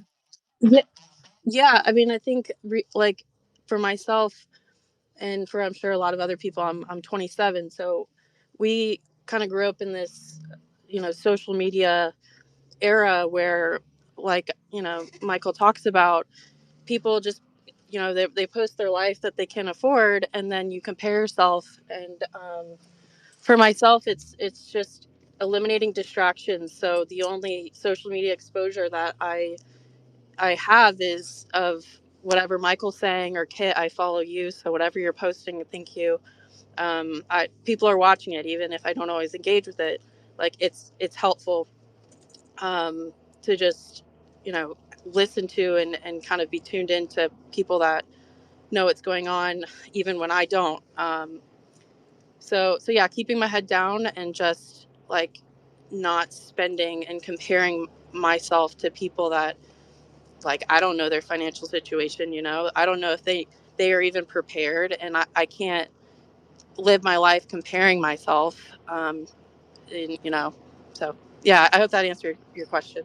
No, it does wholeheartedly, and it brings around full circle. I think kind of the point of us being here, and that's the broader perspective, and trying to get better and trying to be better, and just kind of dealing with the everyday lifedness of life in what you're even saying. Like, we're just trying to add a little bit more perspective. We're trying to bring a little bit more context to what you would be doing already. But all of us are going to have our head down in the grind, going to work. I mean, doing what we got to do. We got to be that mom. We got to be that son. We got to be that wife. We got to be that husband. We got to be that person for and within that family that we're dealing with it. And oftentimes that can just become a grind, right? We can kind of become complacent with it. And it's good to step back after Right. events like yesterday, right? After things like what happened this week in the market. It's good to take time on the weekend to Hmm. stop and reflect, um, right? right. One thing too I'll say, and then I've spoken a lot, so I'd like to get other people a chance as well. As I work as a nanny, so I trade in the mornings, and then I work like in the evenings after school and stuff like that, and then on the weekends. um, but the family that I work for, they're very affluent, and they're tuned in to what's going on. And they're preparing, and these people have a net worth, like I have no, like, I don't know how exactly, other than trading, people make that kind of money. But um I'm like hearing more of just what they talk about, and it's like, very, generators, bunkers, stuff like that. Like, those words are being floated, and to me it's like, okay, I you don't even know about trading, or like you do a completely different line of work, but you're talking about this kind of stuff too. I should be paying attention. Um, so yeah, that's all I kind of had to say. But thank you for having me on here. Rock on, Abigail. Nice having you on. Nice having female perspective here. We've heard from Abigail and Amy here. We've got my co-host Pippi Banks here in the his ales. We've heard from Gordo. We've got a very good, I think, thoughtful conversation going on. We got my boy Cheese in the house. We got some hands up. Joe Trades with his hands up. Batman's here. Batman, what's going on, Batman? And then we'll go to Joe Trades. Hello, I'm how are you doing? I'm How are doing you pretty guys good. How doing? about yourself? Yeah. Good, good. Nice to meet you, Well, everybody. nice to And meet I everyone. was, The hotly contested SMT question a few weeks back on Trader uh, Roundup with Michael. oh, oh, yeah, I I had those remember questions, you, but I don't buddy. know Let if, me tell you. I mean, you brought up yeah, a shitstorm talking about SMT. Let me tell you, I still hear the reverberations about it yeah. today. I got people that just get I I tell you probably, what, there's a lot of people that get fired up about SMT. I did not yeah, I realize it. probably gonna, It's a very, yeah, very hot topic. yeah. It's kind of like a big, yeah. It's gonna be like a confluence that I usually use. and it's just like if it does, there's no incentive, I'm Well, not I gonna enter remember in you had trade. brought that It's just topic me. up several weeks ago, and it was such a hotly Yeah. contested topic, and Michael jumped in because it was something of interest, and it's something he had heard a lot about as well within the community and the community perspective. So anyway, that was then. This is now. What are your thoughts and 2 cents on the conversation we're having? Yeah, I probably gonna like myself is just I'm gonna touch on that a little bit. I'm gonna go a little bit off Well, we'll see. stuff, We'll see. but I'll try and just keep. keep I'll in try and line keep you guided, that my friend, on topic. yeah, because I'm just Gen Z. I'm not that old, and I don't want to talk about a lot of No, we don't want politics to talk because about I politics came from either. I want to know work. what you would do without trading. How about that? Yeah, I, I came from the poverty, like third world country, because I didn't know anything about forex over there. Like in the third world, nobody knows. You have to feed yourself, you have to survive, and the thing that you have to do is just like learn a skill. Because I had a shop in the corner of the street and selling stuff. That was my skill, that to survive in the third world country. But when I came here, I was able to work, and I introduced trading, and just that gives me opportunity that I work for myself now. The thing is, when I after 6 months, it just like these things hit me a lot because I'm so curious about a lot of things in finance, and I studied deep. Because when I heard about like all institutes like the banks, if you know about the hedge fund and the top 1%, you have to get qualified. You have to have more than $250,000 to join a hedge fund to invest. Not the regular people can do that. And that hit me a lot because it's the same thing of trading. Like what happened that next time they're gonna say, oh, if you do have less than $500,000, you can't participate in the trade. On that time, you have to learn a skill because I'm a kind of a mechanic guy. I fix the cars. In a meantime that I'm working in my forex and saving up money, preparing myself in the future, like when ICT talks, I listen a lot of his playlists that people put in YouTube in 2020, 2021. He mentioned a lot of them, and I listen all of them. And I remember when ICT talks, I thought, oh, now we're gonna see the jobs disappear with AI. Now we're gonna see, oh, if a black swan happened like yesterday, what you gonna do? And the thing is, for myself, this year when I started, I came down from the mini to micro. I'm trading micro right now. When the price action happened yesterday, if somebody realizes that was OTE at 7 o'clock, I was like most of the time I don't even enter in a New York because it's so volatile. You have to have so much risk on. Like you have to respect the risk. IC talks all about how you have to create your thinking and trade with the so much risk, respecting the risk. Basically, when I enter my trades, if you perspective, you can do 101. If you trade the futures, you know that these platforms can allow you, help you to don't risk your own money and using the other people's money. I never, like, I can't open an account in United States. Some of regulation, you have to be US citizen and stuff. I don't have any live account. And I've been in trading 2 years and profitable in the last 1 year. I use the platform all the time. I'm using the compound interest that I see taught us. I'm adding account with $50, $80, $100. I'm not mentioning the platforms, but you can figure out there's so many platforms you can copy trade, but not risk on. If Okay, I okay, okay, lost buddy. You're $500 with talking about option, props, which is great. But what's the question? my, No, my well, no. What's the question question that's about been proposed to you? Because I hear a lot about you trading prop, not about what you would do without trading. uh, bec- because the when I'm doing myself, a lot of people like I can't post anything like because of some issues. I'm calling the markets, but when people, some of my friends that is so close to me, when they ask me about the stuff, I tell them to respect the risk. And if you do 101, if you risk 100, you can do five, you can make a 500, 1,000. And right now in the last 3 months, I'm focusing a lot of about the stop loss. Where you put your stop loss, it's so important. You can. I have found a lot of ways that you can put your stop loss. One, if you have Hey, like Okay. bro, we're less Okay. not than three talking PV about range, that shit, you have B. you Yeah. have you have to put the last three PV range. You have to put where you put your stop loss. The SMT stop loss. There, I have more Hey, than real quick, six, let seven Michael speak real types of. quick, buddy. Batman, Okay, come I'm on. sorry. Michael, you were laughing. Uh, I want to hear more about your laughter here. I'm sorry if I'm interrupting. Like I'm kind of like ICT. He You're the knows. man. Calm down. You're Let's listen in to my him. too. Calm down, Batman. Listen, I love your enthusiasm. I love your energy. I absolutely love it. But this has absolutely nothing to do with our conversation today. Like there's lots of Thank other you. opportunities for what you're talking about. Okay, got you. That Sorry, but I'm that's saying okay. I'm just like sometimes I get off the topic, and now I see this question. Well, last time I The think I did, uh, but he's very nicely doing it this time. So it's all because we love yeah. you, buddy, and it's not in a bad way. So it's all good. Okay.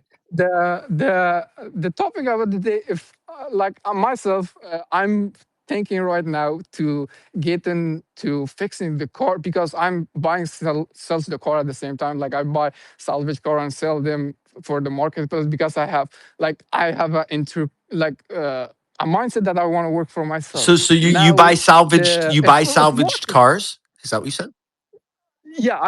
yeah, I buy I like salvage that. cars from So auction you're and an sell them in a entrepreneur. marketplace with a good.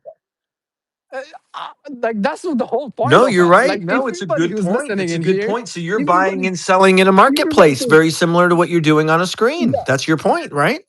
that and in a part time right now, I'm thinking like go to take a job to just like because of my English, I don't know the parts of the course, like some of them that now I wanna like apply for the job just like 2 days a week, once day a week, to just work and learn the names that we call it in my language to in English. Then if the market happens, like I use the prop firm and the prop firm sometimes it goes down. That means like you can't trade. When you can't trade, what that means? You have to have another scale to build on to provide for yourself and your And family. that's what you That's the do whole with point of it. the buying automotives, buying and selling automotives, which Yep. is awesome. Yeah. So We just Batman. and yeah. No. And the last Okay, point that so I the want to last do, part, right, Batman? the last point I do, I receive a lot of like messages because I'm not a mentor. My mentor is ICT. I can't teach them. I can't like take a responsibility to have the skill that I have to teach it for them because I'm a student. Student can teach, and for that reason, sometimes I don't post anything online. I keep everything in my private, and some of the people is complaining and curse me out. Okay, I love you, buddy. I muted you. You have ADD and you're just rambling and talking, and I love you. I really, really do. I love you, but calm down, okay? Cheese, jump in here, pretty please. What's going on? Not much, I buddy. How think you doing? We're just I'm doing keeping it good. going, keeping it flowing. Batman's my boy, but we're just gonna keep it going. Yeah. It's all Bro, good. we're gonna have to change the name of the space to Preppers Anonymous, okay? Just keeping it real. What? Um Preppers Preppers? Anonymous. Yeah. Yeah. Um, you know, I'm kind of experienced with unfortunately, what it is like to have the lights go off because that's the real nutshell of the conversation. We're not really talking about trading here, right? We're This talking is a about black deeper. swan events that are kind of like occurring in Yeah. life all around us and Yeah. trying to be more cognizant about what's happening around us. And then all of us trying to add that extra awareness to each other so that when we Well, do the, look the the out the realities window, of the environment right? that we're in, right? I Exactly. mean, Thank you you. really, some of us are old enough to have experienced life a little bit. I know there's a lot of younger folks that are, hopefully, I hope there's a lot of younger folks, quite frankly, in here, listening to some people that have been around a little bit. And I've seen some shifts and changes throughout time and understand there is a pivotal, just some sort of paradigm shift that's occurring right now. Maybe we've seen it in history, but I think a lot of us certainly, if you're younger, you haven't experienced it. And even I haven't experienced some of the things in history, I'm just not old enough, right? Um, that being said, like, the top of the conversation is what do you do? Right. And these things have happened. I think I'm fortunate in this regard to have experienced life in this manner from South Louisiana. And I've had numerous natural disasters affect me, right? I'm sure most people haven't had to go through the effort of worrying about where they get their food, water, fuel, right? Literally taking weapons because you're kind of in a chaotic environment to go get gas, to go get food, right? Like now, all of a sudden, you got to take a fucking gun because people are dying at the pump, right? They're Thank literally you for getting bringing this up. they're Thank you for literally bringing this getting, up. yeah, buddy. They're literally getting killed uh, in a natural disaster environment. I lived through Katrina, experienced that. The government did not come save you, and when they did, they came and shut the town down. Right. By the way, no food, no water. Right. Nobody's coming to save you. There isn't shit here. You have 3 days on maximum at a grocery store if it's available of food supply.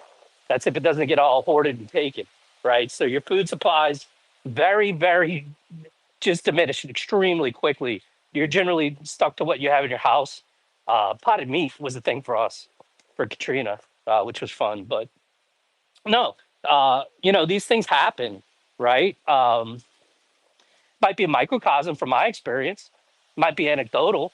I've had it happen numerous times though, where I've had to learn to understand that nobody's coming to save you when this shit kind of gets real, right? Um, and to be prepared. And so, without going on like a long, what to do or how to prepare yourself, there are very simple things that you could do to try to have just some sustainability, right? And a few $100s goes a long way. You could go get some flour, right? Just literally to make bread if you got to, right? Shit that'll sit on the shelf for a while. You can eat it if you need to, you throw it away. Who cares, right? You buy it every year, whatever. You get some rice, you get some beans, right? Can I ask you a question? Yeah, buddy. The first time you had an experience like this, where the hardships and reality of you just don't have normal life right now, what was the biggest thing you discovered that was nowhere near what you expected as an importance, but since you didn't have access to it, you felt the weight of it not being accessible? Um, the biggest say that again, Michael. Like what's the thought here? Okay. I, what you're describing, what you started off with, is it was I was hoping I was going to hear more from, because as a teacher, as a trader, as an educator, like I don't learn from anybody in regards to that, but I'm absolutely putting my feelers out for this topic for me personally. But I'm Yeah. also kind of like inspiring other people. I'm not trying to say I know everything. I'm not acting like I know everything. I'm hoping, because this is where I got my best insights from people like yourself down south, when they had hurricanes, when the hurricane went up in there and destroyed and ripped up Tennessee and part of North Carolina. Some of the things that I would have never considered, for instance, like a manual can opener. Like some of the people that discovered that they had lots of food, but they had to take it out there and grind it on You got to concrete to get grind it it on the open. stone. Yeah, they got to grind it on, Yeah, yeah, on yeah. on the ground, right? Yeah, yeah. And I didn't think about that. I just figured, well, I'm going to buy lots of canned goods. I'm good with that. But I didn't have manual can openers. Like I had just one of them. And what's going to happen is the one that you have, as soon as you need to open up your food, it breaks. It's gonna Then you break. got to go out there Yeah, and start. Yeah, yeah. So I got a lot of my good insights and things that help fortify my own preps, my own way of thinking, from people that actually went through stuff that I hadn't had the sure. experience through yet. So Yeah, what you mentioned, how like it's scary when you know everybody around the neighborhood, they're running generators if they have them. They want gas, and if they see you're fuel. getting gas, they're gonna try to take that shit off of you. So you got to protect yourself, and you got to be aware of that stuff. I didn't think about that either. Like it was alien to me until people were explaining that to me. I'm like, wow, like that. I never would have imagined that. That's how it's like. It's like a fucking war zone.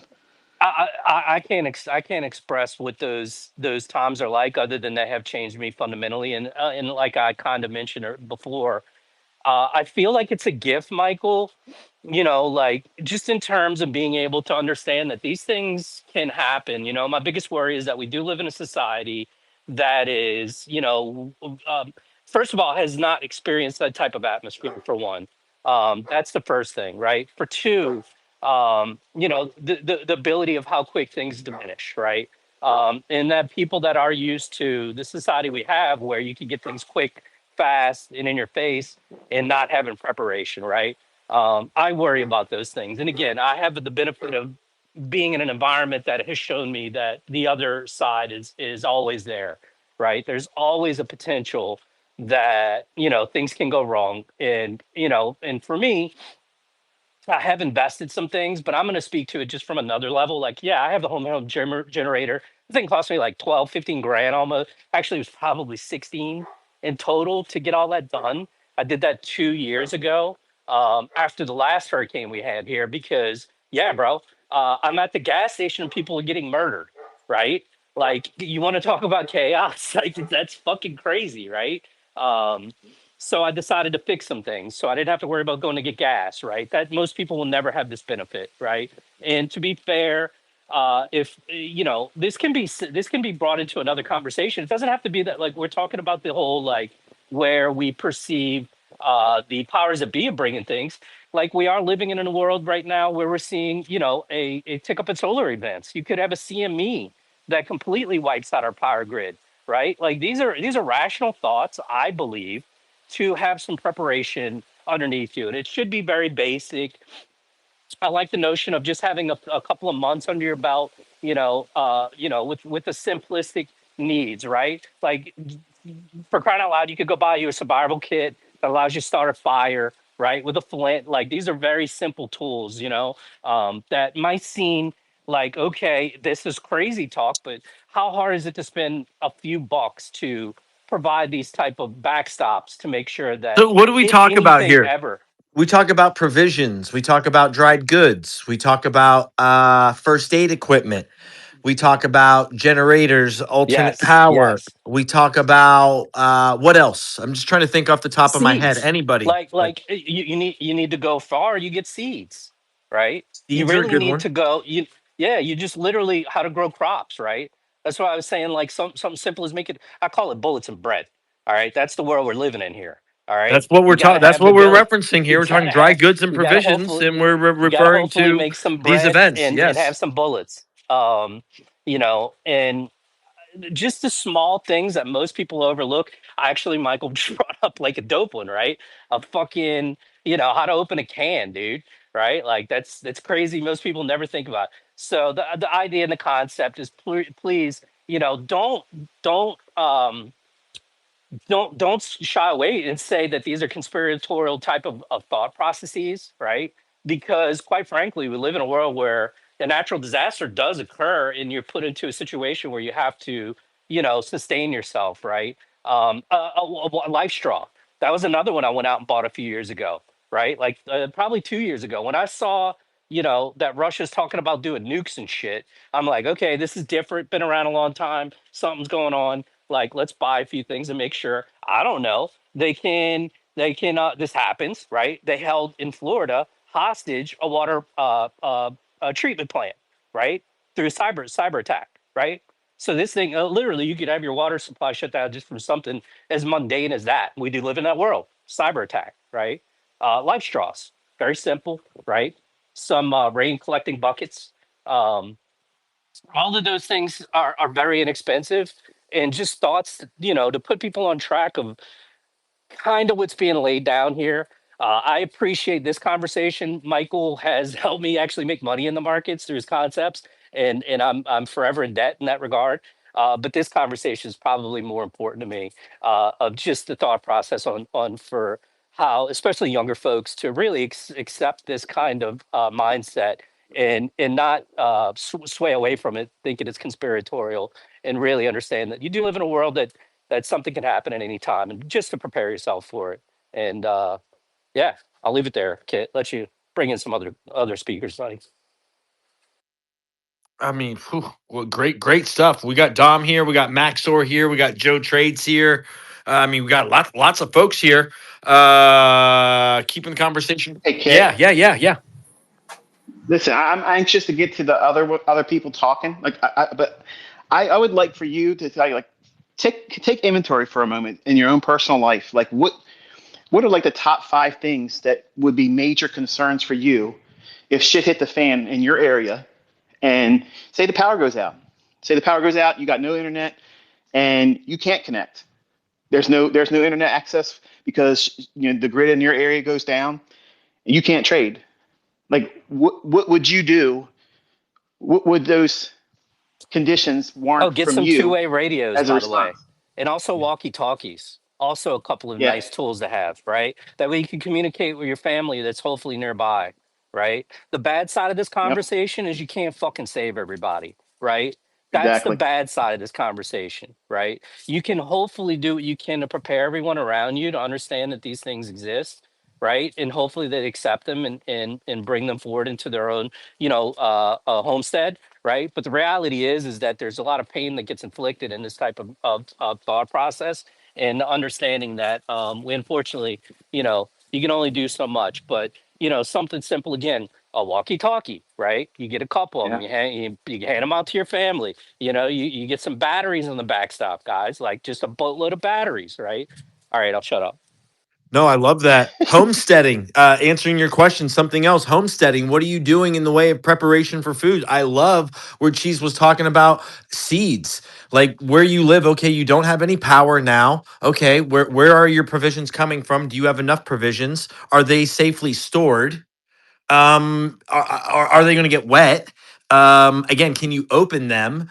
And Michael's bringing up very good points. Like what would you do with no power? All right, this isn't even about trading anymore. Do you have the correct and the proper provisions where you live? And what are the top five things that you could and should be thinking about? Again, like, I mean, when foraging, do you even know how to forage? Do you know how to start a fire? Do you know how to collect food around you?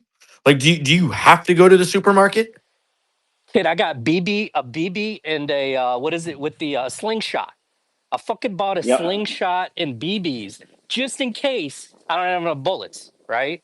And by the Yep. way, I want to try and use those first anyway, right? Knock a bird, a squirrel. I'm talking real deep shit, dude, right? But Yep. guess what? It fucking sits in the closet. I never touch it. That's the best world I live in, right? Less than $100, you got all the BBs and pellets you ever need, and a gun you don't have to clean every day. And then you save Hey. the gun for if you really needed the gun, and you're using the BBs to get the squirrels and the rabbits and the small meat That's provision, right. small game provisions that you can get around in the idea of foraging, right? Which was your first, like your question to me intimately. I instantly start thinking about how to forage. I mean, I live in the country. So it's like, where can I find food around me if I can't have safe store of my own, or where and beyond my own safe store? And to your point, I mean, BB, that's more. I love that point. I mean, the guns and the bullets are even more valuable, and then the BBs can be used for small game, and then you're not I got a destroying the small cast game at the net. same I time. did that It's one, right? genius. I Like if mean, you guys are literally you live playing close to 3D chess here in the water, conversation. you live close to water, I got a cast net, right? I live in South Louisiana. I can walk 50 yards away and just literally sustain myself with a cast net. Um, Hey, Yep. kid, I added during 2020, the whole COVID situation. I went and I bought some long-term survival food buckets. Bought a couple of them. They got 15 years lifespan on them.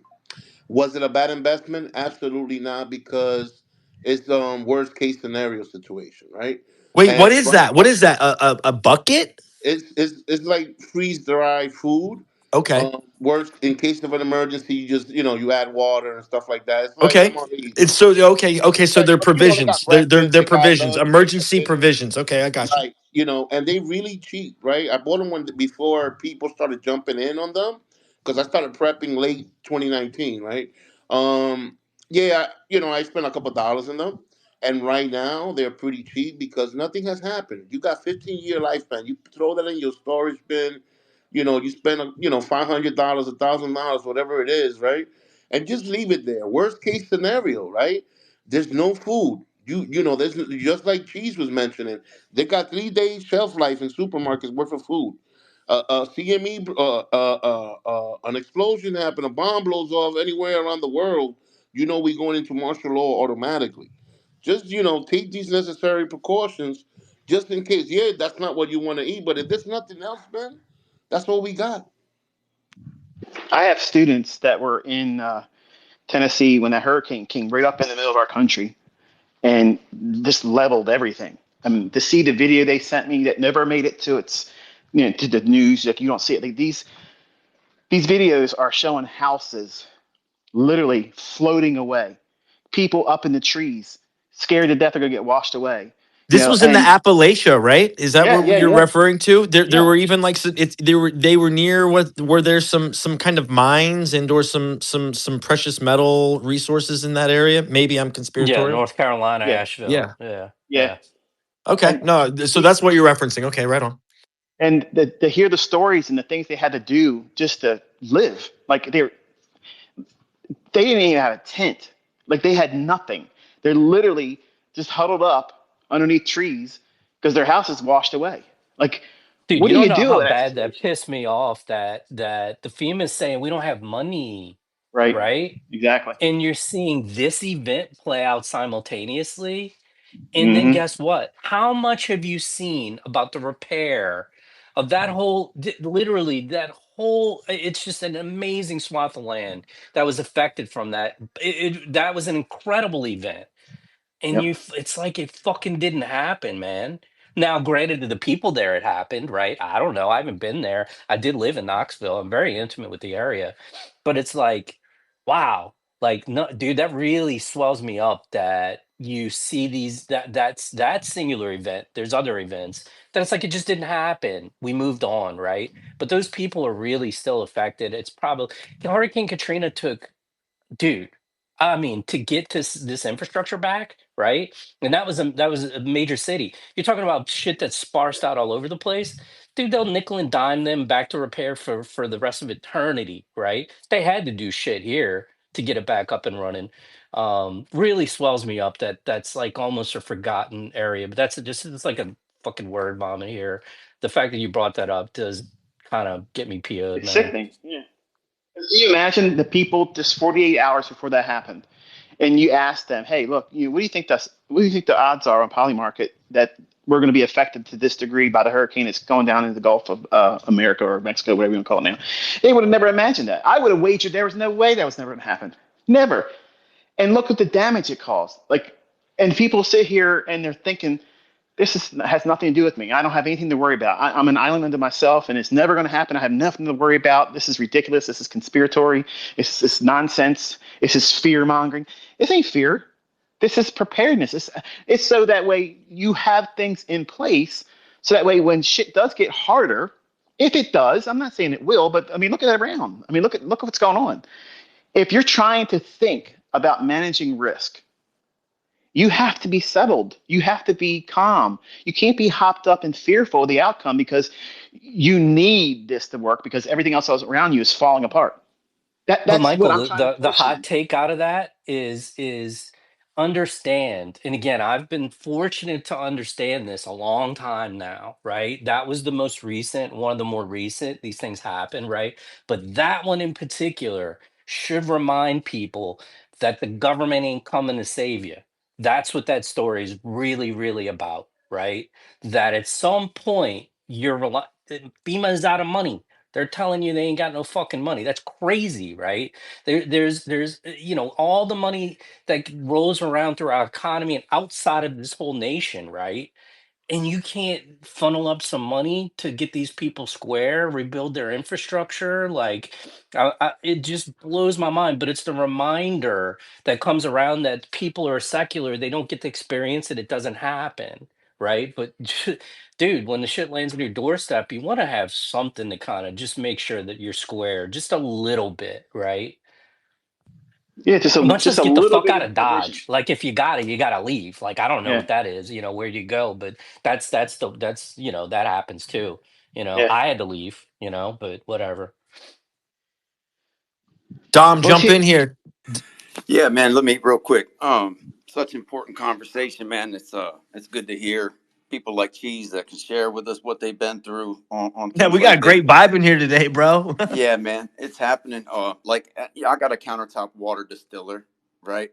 Um, I don't consider any of this stuff conspiratorial. I mean, I stopped calling it conspiracy theory when I saw loose change and started going down the rabbit holes on 9/11. And what I wanted to add to the conversation is, like, particularly if you have limited resources, right? It's an easy thing to obsess over, like, needing to prepare for all this stuff, and like the fear will eat you alive, man. Michael just touched on that. You do this stuff so you don't have to be as fearful and know you've managed risk and do what you can, even if you just do a little something every Sunday. Every Sunday, I'm gonna get a little something towards this effort. But man, when you start looking and say, "Hey, that don't look like a cloud," and it's like, "Damn, they're spraying on us," and next thing you know, you're worried about reptilian overlord pedophiles, and like you just feel so out of control. I mean, basically every conspiracy theory except reptilian overlords has been proven now. So you got to be careful where you draw the line and just understand what you're going to let bother you, especially, like I say, if you have limited resources. As far as the market shutting down, like, I started trading in 21. I basically learned to trade on a cell phone in an RV that I was living in with my dog for a year and a half. Kit, you were mentoring me there for a while on that too, and ICT since 22, 23. Big help. So thanks to you for all that. But if the markets go away, my biggest like suggestion to anyone is have a skill, man. Like, I don't really worry too much about these things. Maybe it's because, like, if you're born in the financial crisis, like, how bad can it get? You know what I mean? You remember what it's like to be poor, and you survived then. We survived before, the market will survive after. But know how to do something. Like, somebody's always going to have a leaky roof or something. They need body work. Like, how to give a massage, or like teach somebody to martial art, or whatever, play the guitar. You know what I mean? They can take the cash or put us on CBDC or whatever it may be. But I think there always will be bartering and all that. But know how to protect yourself. If you have a gun, practice with it. Can you get it out in time? Can your wife get it out of her purse in time? Do you go to target practice? Like, don't just think you got it, now you're covered on that. Yeah, and take care of yourself, man. Like, I've been buying bottled water here, like the glass bottles of water, $35 a case, because now we got microplastics and all this shit. But like, that's my main message, man, is the worrying will kill you before the shit they're trying to kill you with. Unless you got the jab, then you might be fucked. You want to look at how to get that fixed. But they want us to worry. You know what I'm saying? They want us to worry about it. So let's be easy with all that and do what you can to prepare yourself, and that's all I got, man. I mean, that's a really good ad. That's a really good vibe for sure. I mean, Francisco, pretty please jump in. We are Trader Roundup, guys. Just really, really quick. This is the ICT follow through. Thank you for being here. We just heard from my boy Dom. We got Cheese here. We got Michael here. We got my boy Gordo in his house. We got the New York contingent here with my boy Pippi Banks co-hosting in his house as well. Trying to get my boy Juicy up here. Keeps cutting in, cutting out. We got lots of folks wanting to come in. We want to get you in here. So hopefully, pretty please be patient. If you could add to the comments, if you have a question, I will be perusing through the comments. So pretty please do that if you don't mind. If you'd like to contribute, we'd like that there. And want to keep the conversation going. Francisco, you're up next. What do you got? Hey guys, happy to be here. Very thankful to be here. I got like two things I want to say. I'll be very brief. Yeah, and I'm a little nervous. Obviously, there's 1,000 people in here. So the first thing that I want to say is that something that hasn't been discussed much today is the ability to connect with others. I think that if things do go south, like we were talking about, our ability to de-escalate any conflict and our ability to round up friends, neighbors, family is much more powerful. And I think it's almost like a church. And I have an anecdote from COVID, because I was very upset at some of my family members, my cousins, because they took like a trip to Vegas and then they came back and they were hanging with like family members. And like, yeah, I understand, that we can be stronger if we are like exposed to viruses and all these things. But it's like, you have people that are older and you want to be careful, just like be careful. Like I don't care what you think about the virus or whatever, but I do care about the safety of everyone, like especially our older members. And I did a little meeting with everyone, and it was kind of ridiculous. You know what I mean? It's like, okay, family meeting. We used to have those. My family is kind of big. I have like 10 living uncles and aunts, 7 aunts and 3 uncles. And then I have like 32 cousins, between cousins, nieces, and their children. They're like 32. And I was Coño, like, marico, tú eres latino, por supuesto. yes, I'm Mexican, Yeah, and I no, I know. won't I'm just playing. Go ahead. I won't name where, but anyways, I actually lived like in the country off the grid growing up, and I have like tons of skills. Hunting, prepping water. Prepping water is such a big deal. Like whether you're getting it from a well or from other places or rainwater. Skinning animals like pigs and goats and stuff like that. But Oh, he brought up anyways, water tablets. You can get some of those for the cheap too. If you What? got yeah. That's huge. Important that's a add good to the one. convo. Huge.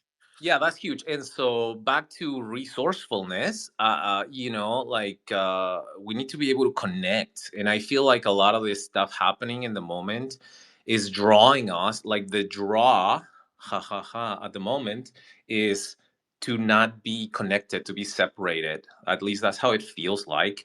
And I think it's important to create bridges, like that lesson from Michael, building bridges. But I think building bridges in our community, and if you don't have family, like I have an arsenal of like a little army of family members, like friends and neighbors, and I always welcome everyone around me. I try to be in that resonance of love and acceptance, and acceptance in the way, like, it doesn't matter who you are. It doesn't matter what you bring to the table.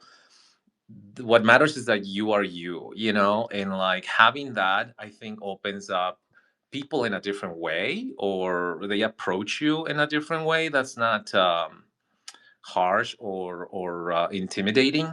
And I feel like when you have that in you, you're able to have people have that in them, if that makes sense, because I think that's really the key. Like, it doesn't, if everything, urban spaces decline and governments fall, what do you have? You have a bunch of people left, and what we want to be able to is teach everyone how to do the things, like, and if you have a skill, pass it on. And I think that's kind of my contribute to this conversation. I think that's important. Yeah, get your guns and prep and whatever, but yeah. Francisco, what you're adding, I think, is a probably particularly for those that live in the suburban environments. Obviously, any environment, but particularly in suburban, very important to have some connectivity to the people that live directly around you. I mean, obviously that's not for everyone. We do live in a society where people don't like to answer the door or the phone, and but it is, that's one of those that I think people would probably be a little lackluster to do. But if you have the ability to maybe know a few of your neighbors, like, it goes a long way, right? And again, even from experience, like, I can't tell you how much, that's come up to play from my particular experience in life, Mm, in certain nice. situations. And I would echo your thoughts there. To Cool. just get to know a couple of the neighbors, man. Like, it goes a long way. Because if they don't know who you are and something goes wrong, it's obviously not good, because if you need something, they need something, communication, any of those things. It's just nice to have that smaller secular society, to exist. So yeah, Yeah, it's an I love the infrastructure, thought. and I think And I think it's like a skill that you have to develop. And like, let me be completely honest, my neighbors and people that I frequent in my neighborhood, they have no idea what I do. You know, they know a side of me, but they don't really know me. Like, I know a lot about them. You know what I mean? But I don't give them my private information. They don't know my second name. Like, they don't know that I'm involved in markets, and they don't Yeah, know it could like be super my basic. Like family. I live right there, Yeah. bro. Like been living here. I know you live here. Just wanted to say hi. It could literally be that. Just Yes. who are you? This is who I am. Nice to know you. This is my name. Exactly. Here's my number. Maybe if you want to go that far, right? Go Yeah. ahead. My I my have two neighbors have my numbers. number, right? I have Yeah. two So numbers. it's like, Yeah, you know, like it's all about just connection and like being aware of who's around you. You know, it's almost also like defense mechanism. But I mean, definitely from the resonance of love. Like I love everyone for who they are. It's a gift to be here. You know, life is a gift, and all I want is for for everyone to self realize and actualize. And what that looks to me is like along the lines of what Michael believes in. You know, I think there's like a path to this life. It's like a weird thing, but it's definitely like a way. There's a way, and that's what I'll say about that. But yes, community infrastructure, develop that skill. So that's what I have about that. Now, Michael, I wanted to ask you. Maybe you saw my comment here on the space, but I wanted to ask you more about like a tactical approach, or like it's a question.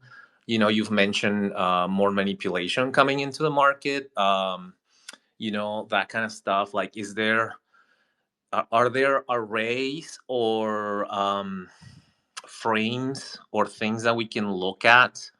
You have all these like entry arrays and like arrays for a draw. Like, are there arrays or frameworks to spot manipulation? I mean, I know seek and destroy is like something we look at. You posted that drill that you do this last week to see if things are as you expect. I don't know if like looking at the coupled markets, the correlated markets not being coupled. I don't know if like the nearby contract spread is like another way of looking at it. I don't know if you would like to share any of that stuff. I mean, that's kind of my question. Thank you, Michael. As far as manipulation, I mean, you're never going to fully know it all. Like you just you aren't going to be able to know everything. And when it's fortunate enough for us to see it in price action, when it's sharing a lot of this previous candle space where it overlaps a lot, I call it fuzzy. When price looks, it's not spread out and given fair value gaps and imbalances and stuff, which is what I want. I want to see that's clean price running. If price is not doing that, it's spending a lot of time sharing previous candles ranges or the majority of it. I'm very reluctant to want to trade in that environment. I will wait if that means I got to wait until the following day or following week. That's what I'll do. But as far as like PD arrays or things, the tools that help with discerning manipulation or whatnot, nothing outside of what I've already taught. It's a thing that I concern myself with a lot. When I was younger, I stressed about it and thought about like I have to have I have to have more, I have to have more. When I realized that price is going to just indicate that hey, look, it's not clean right now. If it's not clean, it's not in a hurry to get anywhere. If it's not in a hurry to get anywhere, then why am I rushing to get in there and risk money? It doesn't make any sense because the market's going to indicate by its ranges. It's going to be small ranges that expand to big ranges, and it's going to leave porous wake behind its runs, meaning there's going to be imbalances left, breakaway gaps, fair value gaps that it trades up into and doesn't fully close in. That's what I'm looking for. When the market's not showing those types of things, that's the biggest indicator, billboard sign saying, hey, look, you're probably not in the best market environment. It doesn't mean that you can't trade, doesn't mean you can't find winning trades, doesn't mean you can't make money. Okay, because I know some of these individuals that listen to me say, I'll trade it to this, look what it's doing. It's, ICT never would have done this. It's all this dick measuring. Like, I can do something when ICT said you couldn't do it. And all you ICT traders, this, that, and that thing. They're all trying to find themselves as a counterparty to what we do.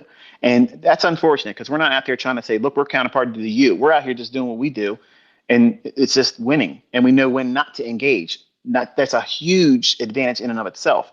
So by knowing what the price delivery looks like, what's the hallmark of low resistance liquidity run conditions? It's open ranges, large ranges that are elongated, and it leaves porous wake. That means when it starts running lower, look back through that price run. Is it leaving pockets open? Is it leaving imbalances open? Is it going into the imbalances and leaving some of it open and continuing on? That's a healthy price run. That's exactly what we're looking for. So by keying up on the characteristics of when a market is not showing those things and not just simply trying to figure out, okay, ICT said the easiest thing to do and the most important thing is to know where the market's going to go. Yeah, that's great. But in concert with that, the next step is, are we in a market that is conducive for a low resistance liquidity run, relative equal high or low?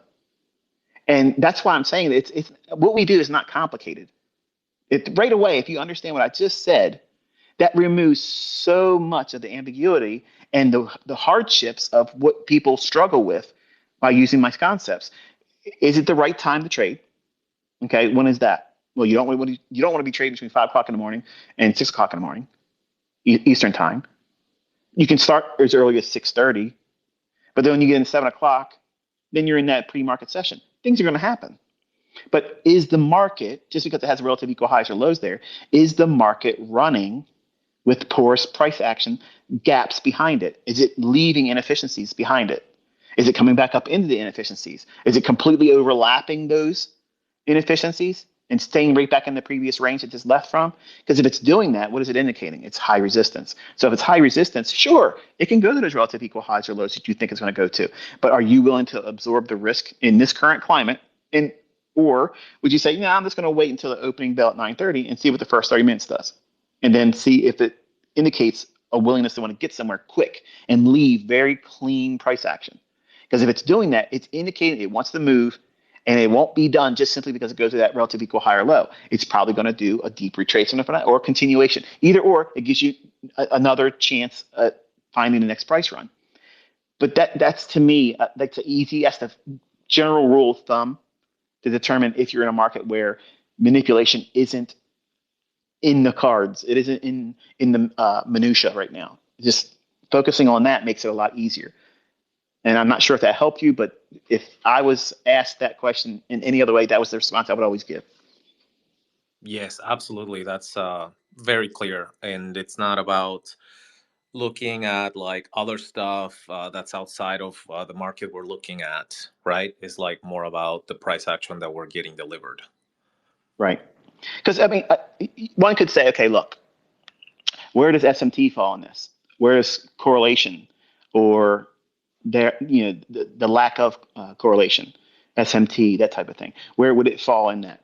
I wouldn't even look at that unless the market's already indicating that there's an obvious draw on liquidity. God bless you, babe. God bless you, babe. The idea of it wanting to reach for a relative high or low, and the market's showing clean price runs.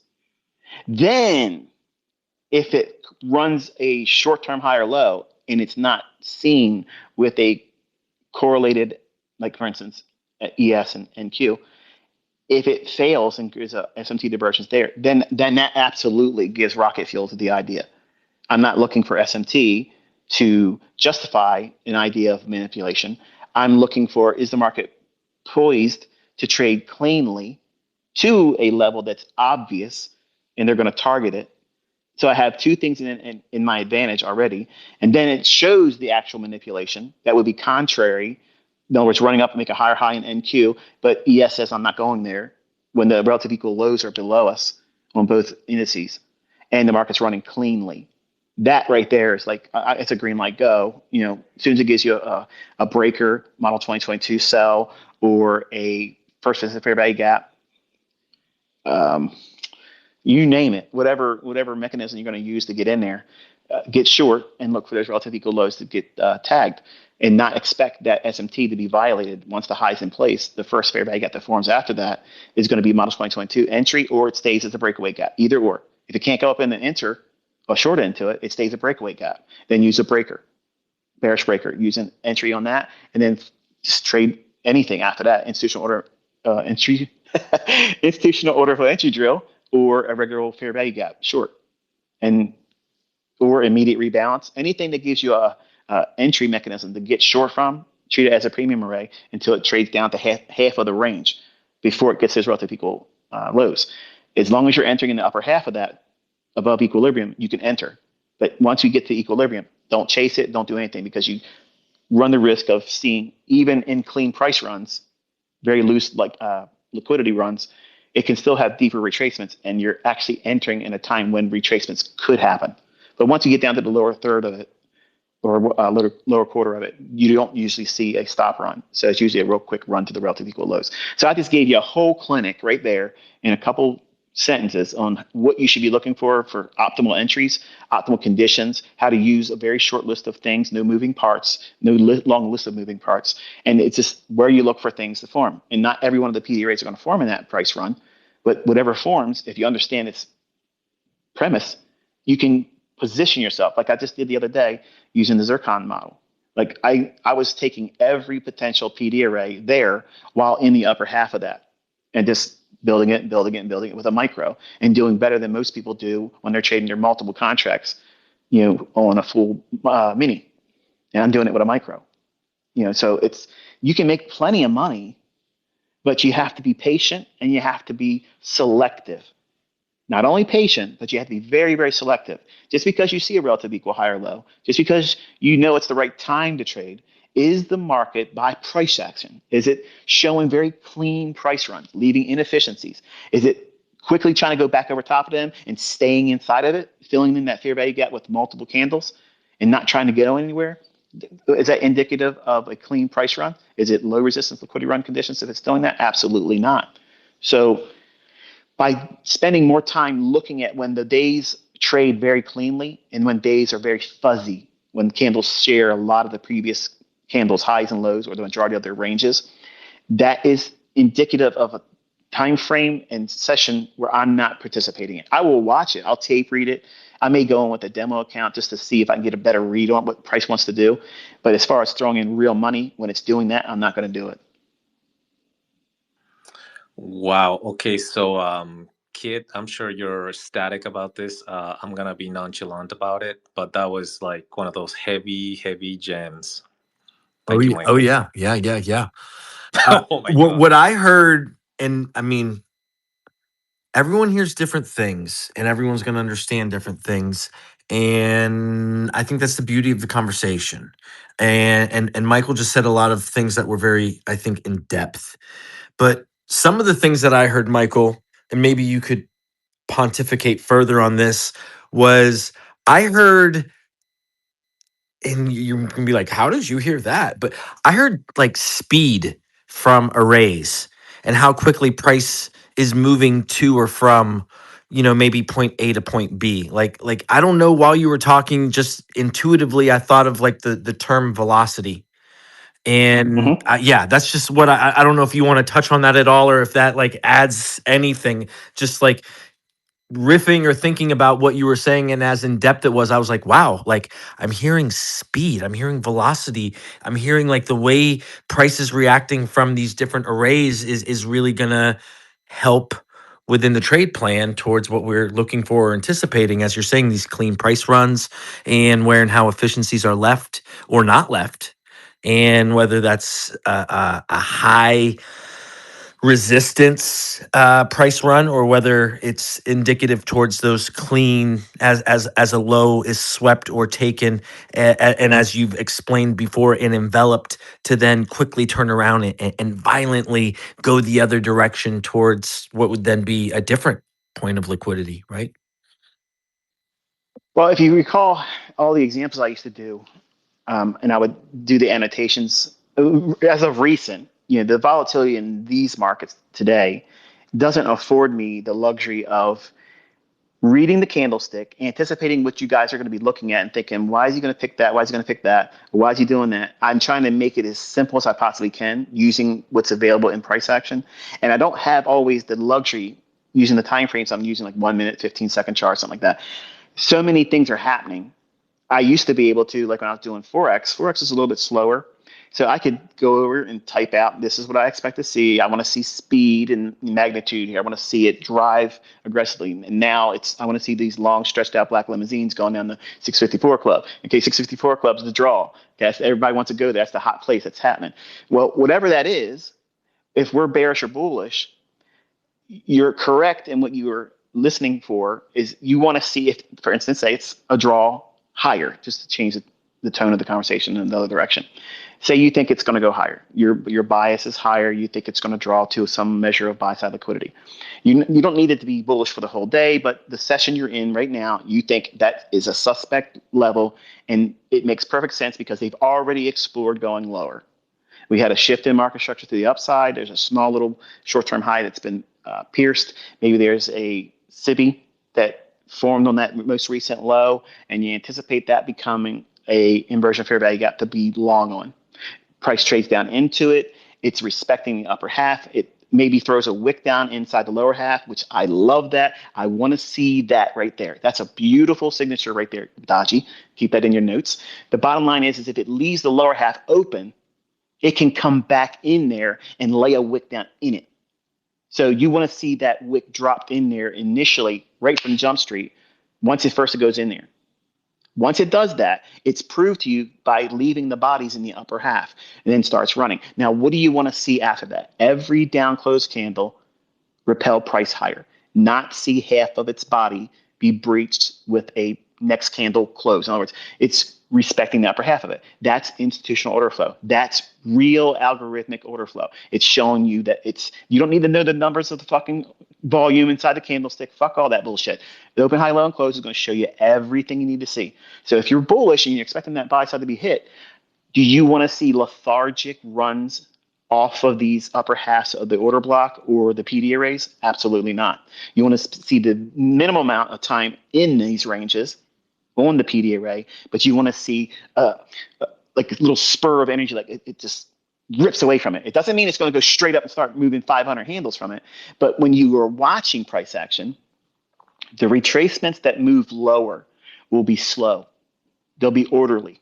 It'll be like tick, tick, up a little bit, tick, tick, down a little bit, up a little bit, tick, tick, down. So it's lower, lower, easy, slow, controlled, and it's paced. But when it hits the PD arrays and the half of the PD array, either the premium side or the discount side, to our discussion here on this example would be, we want to see the upper half being respected and not use the lower half. Because if it starts to repel price on what we would expect the discount sensitivity on the upper half of the inversion fair value gap, once it threw a wick down in it, and it keeps all the bodies out from underneath the midpoint of that, all the energy should be visibly represented by you watching the candles form. I don't need this. I don't need this stupid shit that people have looking at order flow, candlestick. What's inside, how many orders are buying here, the profile, this and the value high and the value low, the point of control. Fuck all that. I'm watching the candlestick breathe and form. I want to see what it's doing, and is that momentum being illustrated in the candlestick's formation, all while it's still moving around. I don't need it to close. I'm watching as it's forming. You will see the breath breathe right into these candlesticks that will propel. That's what I'm doing when I was calling candlesticks out live and say, okay, now you want to watch this right here. And it's not going to go down below here. It's going to stop right here. Watch this candlestick right here. Watch the upper half of this right here. I'm telling you what is inside my brain as an internal dialogue because that's what I'm looking for. And as long as price is showing those things, that means all the little energetic flurries while order flow is bullish, it should be seen visually. Watching the candlesticks, it should be visual. It's not simply me saying, well, obviously, if the candle's going to close up, it's going to be an up candle. And it's going to be a lot of momentum. It's not the same thing. Look at how these candlesticks are forming right now. There's a lot of volatility, and it can go up and down a lot in these candlesticks before they finally close. But are you seeing the energy of them sprinting away? And you see this down in like a 5 or 15-second chart. You don't see it, but I'm looking at either I have my phone on if I'm recording off my laptop, usually I have my phone.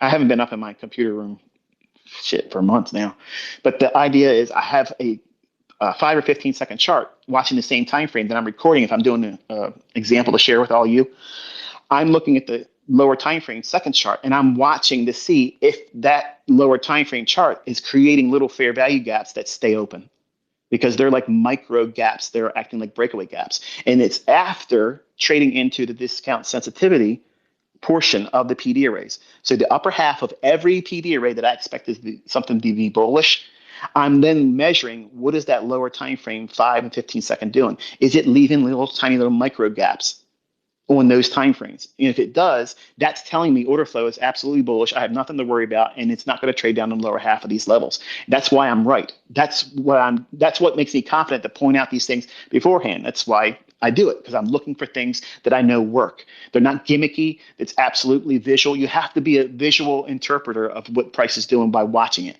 And you pick these skills up over time with experience by tape reading, without putting any trades on, just watching the candlesticks form, expecting them to behave a certain way. And then as each new down close candle forms, I'm watching the same thing happen. But if it creates a swing low, if it creates a swing low below the equilibrium of the run, where it draws up to the relative equal highs, and that's the buy side we're drawing for. The low it formed from, that's your range. So where's Terminus? The equal highs. So the range started at the low. Measure that, find equilibrium. So we're anticipating 2 runs dropping down. What's that going to be? Market maker buy model. So the first swing low, we don't want to see that run that out. But if it creates a second one, that one can do it if there's manipulation. So if I do get an entry on, say I'm trying to do second stage reaccumulation, I'm trying to buy off of a discount array that's in the lower half equilibrium of market maker buy model. I'm seeing all the signatures on the lower time frame telling me everything's good. I enter. It starts moving in my favor a little bit. Then it stops me out. If it stops me out and goes right back above that short-term low, and it finds another discount array that's higher than where I just got stopped out at, I go right back to watching that 5 and 15-second chart, and I'll re-enter again, knowing that the stop hunt's already been done, the manipulation's behind me, and I will put my stop loss right below the stop hunt that just happened. And I could just I always walk away from it then. I ain't worried about it, because I know it's going to go to my relative equal high. And then as it moves again, I'll start building in the original position, but I enter with half of what I just took the loss on. But eventually I'll build that same position back up, and sometimes even greater, as long as it affords me the opportunity to do so. But once we get above that equilibrium price point of the run that it originates from, that means the low, then it creates that inversion fair value gap, or model 2022, whatever it forms. It's either model 2022 or inversion fair value gap. That's it. You're getting low risk entry on one of the two. That's So the only thing you have to worry it about. goes lower low, intermediate term low, or short term low. Sometimes if it's the manipulations, but we really want to see the swing low first. So a lower low, and then we're kind of counting swings, right? So you have a swing 2 and a swing 3, and you're saying there could be a manipulation in swing 2, but we want to see a higher low if we're going higher. So we want to see a lower low, higher low, and we're looking at the speed in which that higher low is happening off of that lower low. So within kind of counting not just candles, but then swings, we're really looking to see if one of these swings fractally is going to kind of be protected within this fractal distribution that we're trading. Is that correct? I mean, because we're really looking at, and I mean, speed is it's something that you've done on the 1 minute chart, Michael. And it's something that, I mean, I've watched that, and I think all of us have in awe in the mentorships in the past in 2023 and 2022, 2024, when you have gone on the 1 minute chart and you've done exactly what you're articulating right now, in which you're explaining how a candle breathes. And what you're mentioning right now, that breath of a candle in its formation in the OHLC, and being able to see that in a sub 1 minute chart, I think a lot of your students have really revealed their own clarity in seeing and understanding OHLC, myself included, in being able to find that accuracy through the quickness and the speed and the momentum that sometimes these inefficiencies are left. But they're a tell. There's a directional tell to some of these uber small time frames I'm referencing when I say an inefficiency in this regard. But otherwise, it translates into just the price and price movement of as you're saying, how the candle breathes. So that point, I think anybody and everybody who has the opportunity of going back and listening to this, and I would say again, as someone who has followed very much it's almost a meditative process when you get in that zone, Michael, of really, I want to see this candle do this, and then I want to see it do this, and you have very clearly, again, it's recorded. We can all go back to the tape and listen, go back and watch and listen to that flow state. And I think you have encouraged. I think you've demonstrated.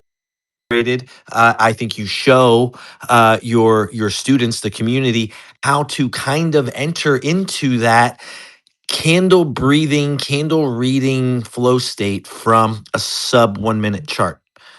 So I believe personally, I am not the only one stating that you do this. I am identifying within the community that we know you do this, and we as your students try to emulate that. I do believe this, that there are a lot of folks that are trying to really get into that flow state. And it is through your vocabulary, it is through the logic, it is through the philosophy, it is through algorithmic price delivery, it is through the market maker models, it is through the high probability trade setups that you talk about. It's in the swing trade setups you talk about. Again, core content month 6, or short-term trading 7, or high probability trades 8. I mean, you talk about it throughout your delivery of material. So again, I just think that's awesome. And that emphasis for anyone who's listening, how a candle breathes, and then that speed that Michael is explaining and how he has explained it, I would suggest or implore that you go back, find the price action videos in which Michael is utilizing the chart as this classroom of price, as he's referred to it in the past. Um, and you are learning, this is the most invaluable skill that you can learn as anybody within the community. All of this is learning how to understand the candle breathing. I love that, how you said that, Michael, because I believe it's almost meditative within someone's own academic Once you understanding. once you reach this level of knowing what you're looking for, notice I didn't say knowing what's going to happen. There's a difference. Okay. I don't know the first entry I take. I don't know if that run is going to fully materialize. So when I put in my first 6 contracts, okay, if I'm going to fully commit to my average position, 6 contracts go in. It gives me something to feel the weight of. It lets me know, okay, I'm committed to this. I care about the outcome of the trade. It's not just something little. Okay, I want to feel it. If I'm offside, I want to feel it. And 6 contracts go in, and then I go in and I want to watch and see. I want to go back and say what I said again, because I don't think I communicated correctly enough. When we're looking for a market maker buy model, we're looking for the smart money reversal. The smart money reversal is, I'm usually able to see that form before it happens. I know what I'm looking for, when it should reach down here and then start turning around. In recent months, I have been surprised by how many times they'll come back for that low. And that's what makes me thankful that I'm not risking a lot of money until we get into February, because I want to get through the first month. But that low I'm hunting, I'm treating that as a smart money reversal. I may get the low, I may short the high, okay, but I'm not insisting that I do that. If it allows me to do that, I will. But that drop down into it, that low that it's forming, I already have in my mind one of two outcomes are going to happen. Either it's creating a model 2022 long entry, or it's giving me the inversion fair value gap. So the drop down, if it creates a SIBI there, that's nice, it's obvious, and it leaves a little bit of range off of the high of, I'm sorry, the low of the SIBI, as it drops down and creates that low that creates a smart money reversal. And I know some of you guys that aren't familiar with this, it's over your head, but the people that know exactly what I'm referring to, that single low that creates the lowest point of the price run. And it's going to target the original consolidation, the relative equal highs that we're looking for to draw up to. I'm anticipating one of two outcomes. I'm not worrying about anything else. If the price overlaps and doesn't create a SIBI as it drops down, I already know it's going to be model 2022 as my entry mechanism. So I'm going to wait for the buy side and balance, sell side efficiency out of that level I'm anticipating that low to form on. And then when it drops down into the upper half of it, I'm going long with my first 6 contracts there. Then I want to see immediate feedback. Is it defending the lower half of that gap that I just bought? It can wick down there. It doesn't matter to me because my stop is going to be below the low of candle number 1 that creates that buy sign and balance, sell sign efficiency, which is model 2022's entry.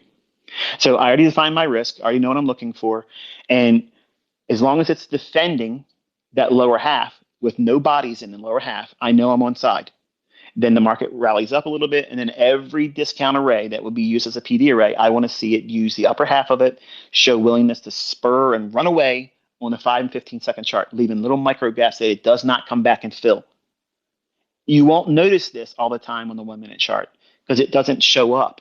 But on these lower time frames, it's giving you the little fingerprint that's saying, I got you, Dad. You're on the right side. Just hold what you got. And then I just build it every time it goes back into these little retracements on the 1-minute chart. I'm justifying it by seeing the gaps that remain open on the 5 and 15-second chart. And you don't see that because I've guarded it for so long because a lot of my students are catching up. I mean, they're getting really good at doing a lot of these lower time frame, trading mechanisms.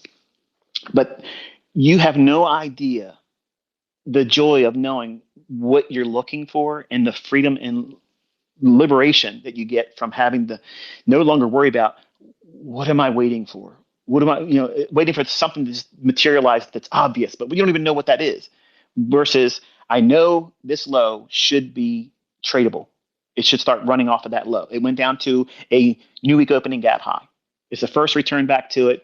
It's dropping down at 9:30. It's the first 30 minutes. It's dropping down there. It's going to go right back to that. And then it's so many obvious things that's going to take the price up higher.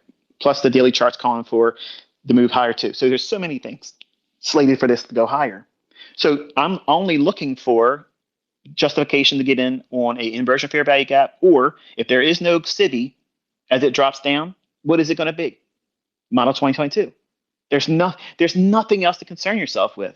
And if it can throw a wick down into that inefficiency and not leave a body in it, there's your easiest telling you got it. As long as you enter, don't go crazy with the leverage, but very few times using that do I get stopped out. And I just start building the position. And then the feeling you get, the confidence that you get by watching these candlesticks form, and it's like I tap into everybody else's excitement because I'm bored to it now. So I love when I show the videos and I read the comments and they're like, that is amazing. Like you're marking it out, you're doing this, and it's not ego. And I'm not. Please don't take this as ego. I am tapping into things that I don't feel anymore. So it's like a photo album for me. I get to relive all these moments vicariously through all of your sense of astonishment because most of you don't believe these things are possible because you believe what the internet tells you that no one can time the market, or I'm just a demo baller and it's always hindsight stuff. You can't change most people's opinions if they don't want to learn. If they're set in their mind that they don't believe it's possible, then they're closed-minded. They're never going to see it. But I encourage all of you to do the things that I teach because as soon as you start applying them, the application of it, and the time and experience that's cultivated from doing that, you will see what I can't teach.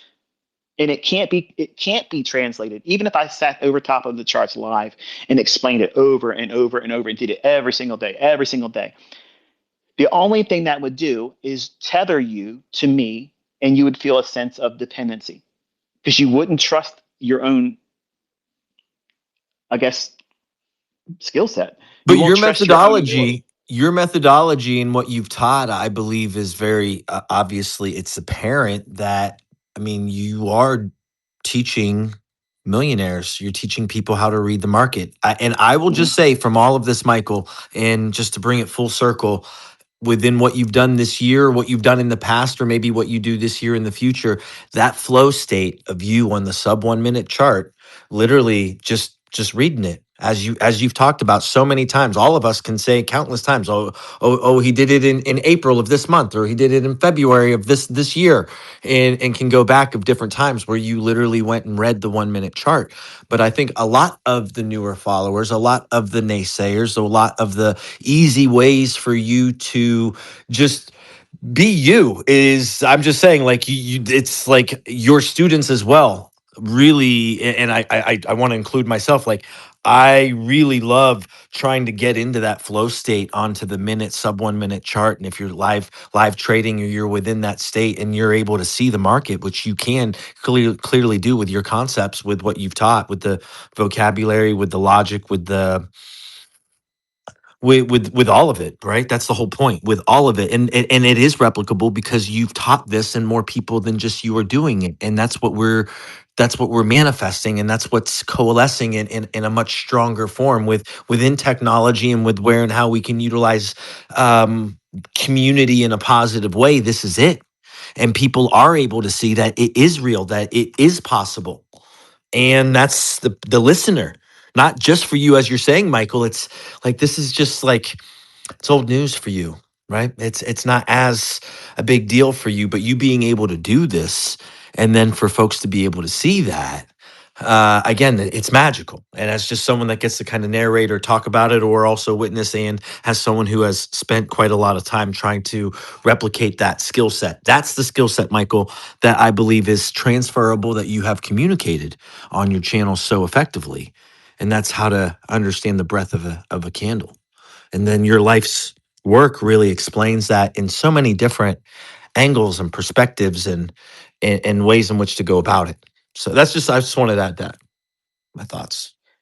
That's awesome. Thank you for sharing that. I always wonder, like, do people, number one, do they believe they can do this? Because I have students that the base is growing and they're doing amazing things, and you're bringing the receipts and you see it.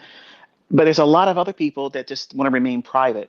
Like, they're not like you. Like, to me, you're like an extrovert. To me, I'm an introvert. Like, I I wish I had the outgoingness. Like, you hear me talk in a space, and I can get revved up and do a whole thing. But if we were together in the same room, I wouldn't be like that. I would be quiet. I'd be Mr. Rogers all the whole time.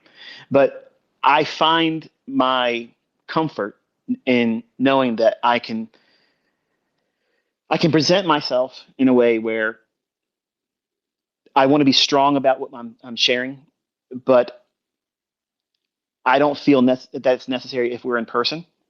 And I often wonder, what does it feel like when my students are able to do this and they did it all by themselves, and they see where the market's going to go, they enter into their trade, whether it's demo, who cares? I don't care about that. But that moment when they get in there, they execute, they have next to no drawdown. It goes up and starts moving towards them, and they might throw another contract on just to feel what it feels like to add to a position. And then it just starts walking towards where they think it's going to go, and the confidence, and then the doubt of, oh, is it going to continue? It feels too good to be true. Is it really going to keep doing this? This is crazy. Like, and you start looking around the room, like, is anybody else watching this? It feels amazing when it goes to that target at that terminus.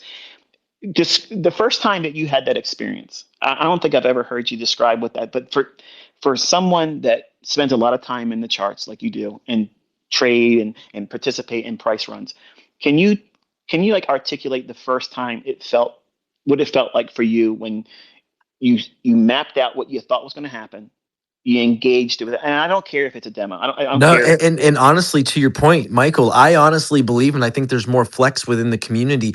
The longer you can engage in demo, then the stronger you become as a trader.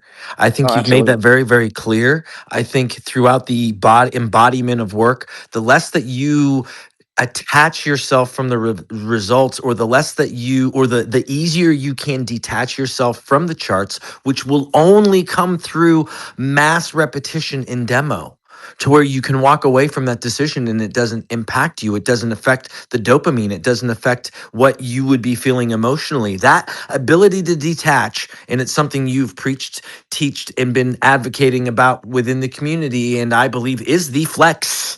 Is the flex. If you are a young trader, it is the flex.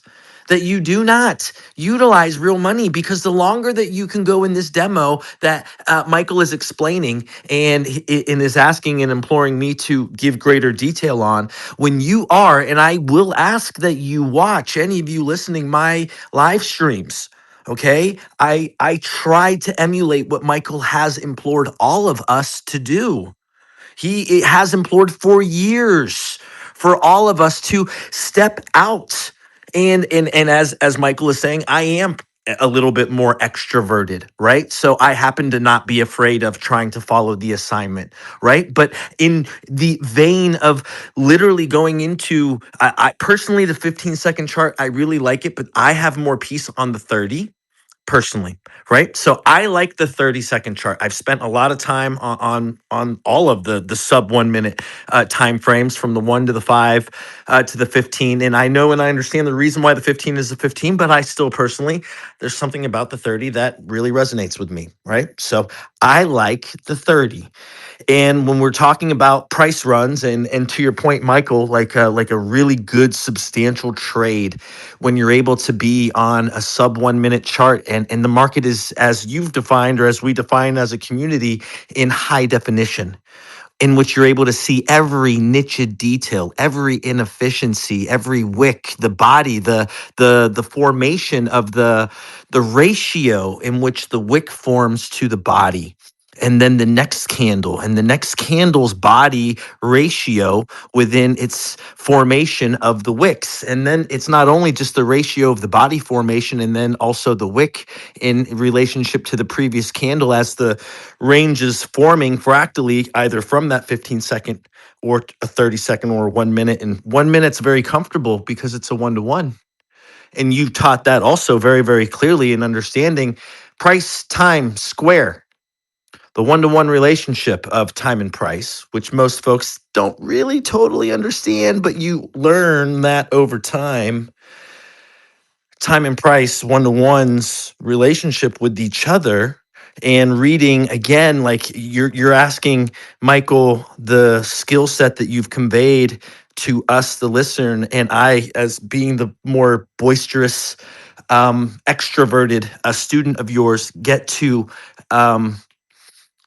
externalize and explain voice for boisterously what I believe is important.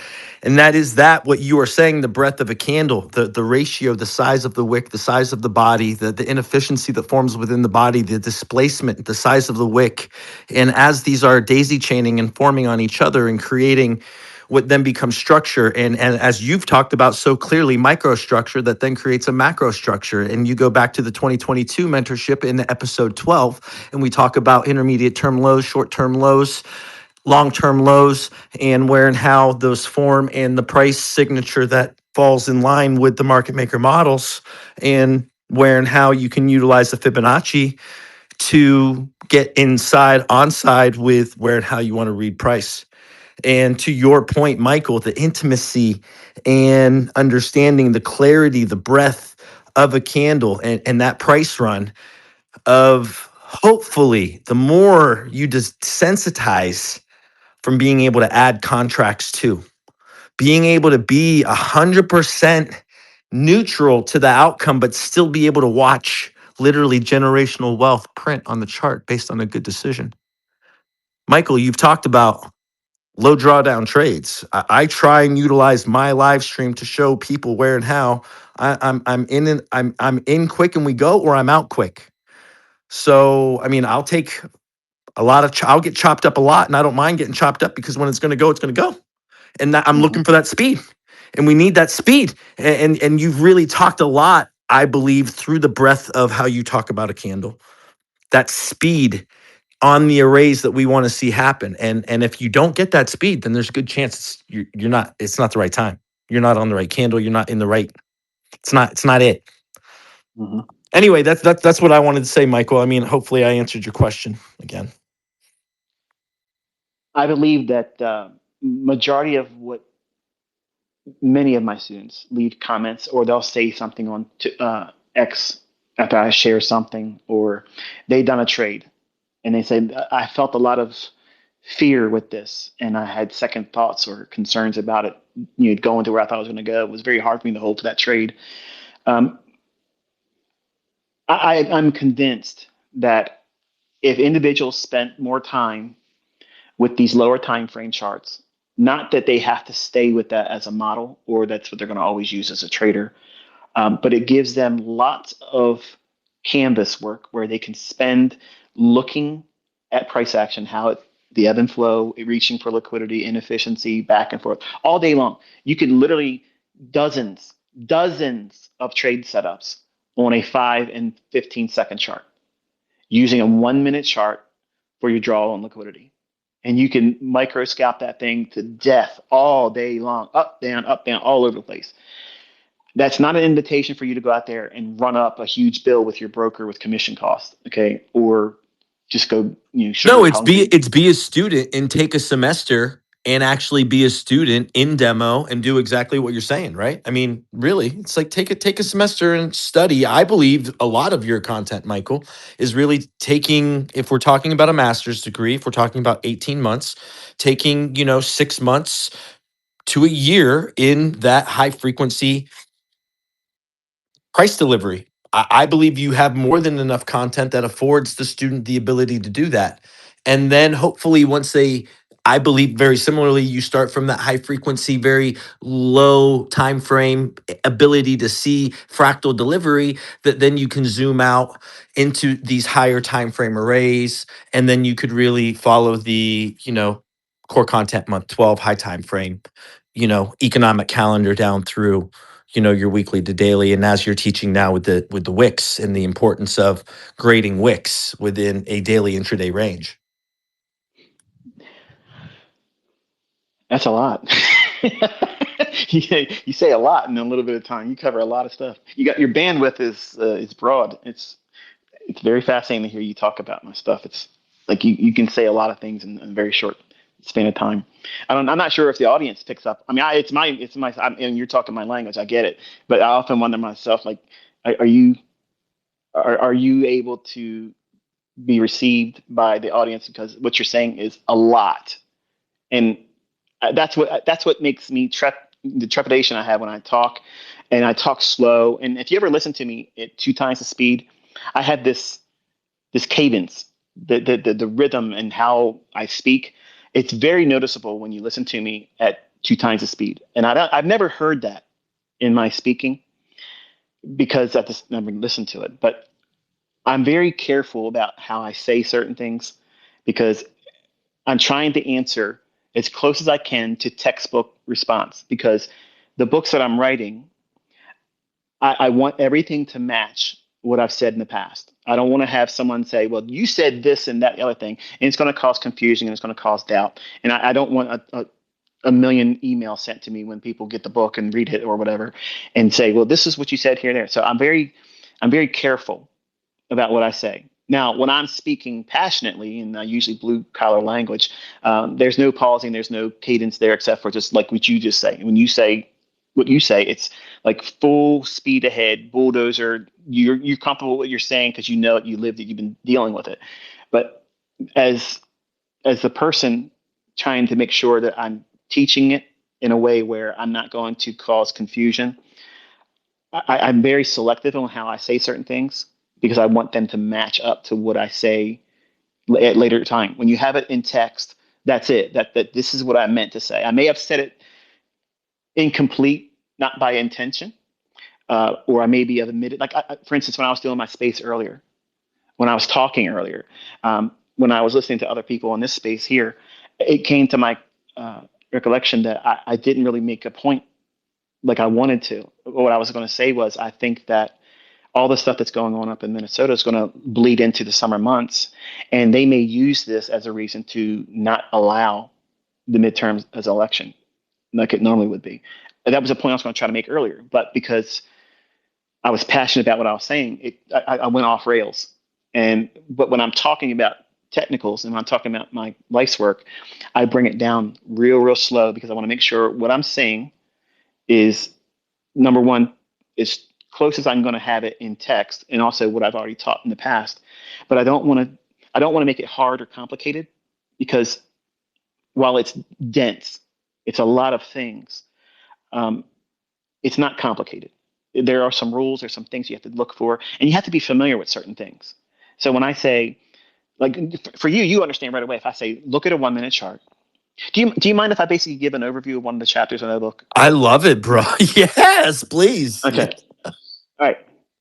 One of the things I talk about is running drills. And when I did a live stream last year, I was like, look, I'm going to enter trades. Okay. And it's not meant to be right or wrong, but I want you to learn how to desensitize yourself from execution. And this is what I learned from Larry Williams, where he was afraid to get into trades. And I was afraid to get into trades too, because I was like, I don't want to be wrong. Like I cared more about being right than being profitable. Like I wanted to be right. So I had to work very, very hard. And it's still, you still hear it, and it permeates my teaching style and my character as a teacher and trader. I'm highly focused in precision because the outcome, the money is not important to me. It's the perfection of execution, the excellence of execution, the pristine entry, the lowest drawdown, the exits are so close to where the turning point was at. That's what I'm aiming for. I don't care about the money. I know how to make lots of money with very sloppy entry and sloppy holding. I can. That's the easy part. But teaching and conveying the message of precision, knowing what to look for, how to trust the price run, not being scared out of the move, not being worried about what it's going to do. The way you overcome that is you simply use a 1 minute chart. Take a 1 minute chart and use what I just mentioned, well, a few times today, is you're going to have to make it a little bit of an investment to get the data to allow you. And I'm not familiar with anybody else's platforms, so I don't know if it just comes with real-time data. But TradingView, apparently, you have to do something to get these lower time frame sub 1 minute charts. I'm not. I don't care what they charge. I'm not an affiliate. They asked me to be an affiliate with them. I declined it. I kept the screenshot in case anybody ever tries to tell me, oh, you're an affiliate with TradingView. I'm not an affiliate with TradingView. I have no affiliation with anybody. But I say that for disclosure because I want you to understand that for you to really learn how to do this well and to speed up the learning curve is simply look at a 1 minute chart.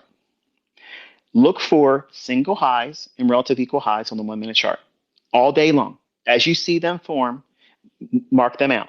Okay. And then you're going to look at the 1 minute for your draw and liquidity, and the 5 second and the 15 second are like your 1 minute and 5 minute.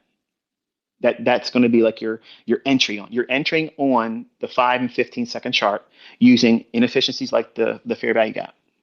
And what you're trying to do is you're entering think of it like a silver bullet.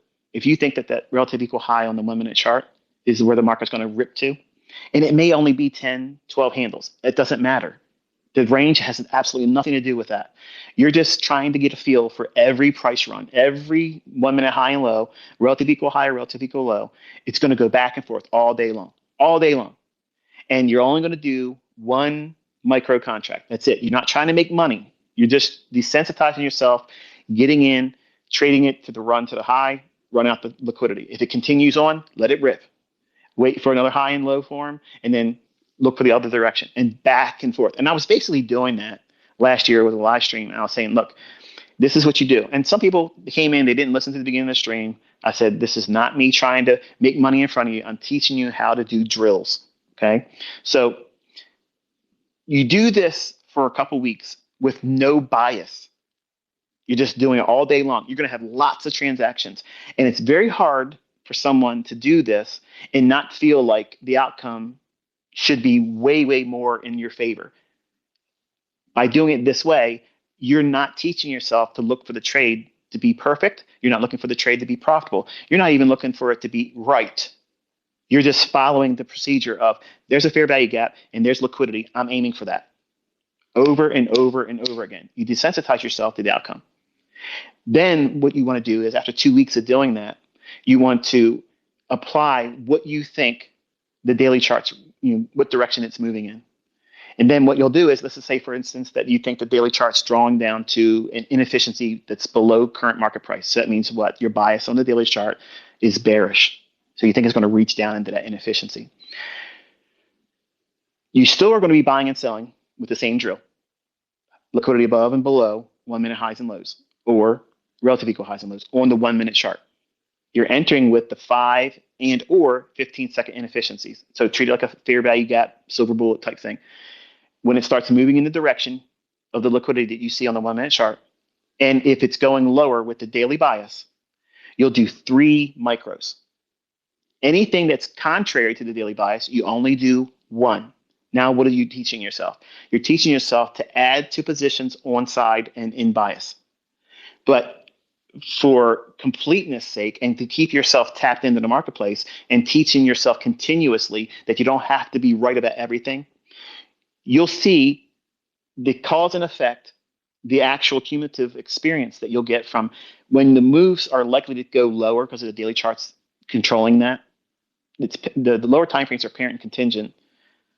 That relationship, they're contingent upon and subordinate to what the higher time frame charts are doing. But it doesn't change the fact that you won't see little micro rallies that go higher. So do you want to put most of your position or equal to the same position size you would do when you're trading on side with the higher time frame? Absolutely not.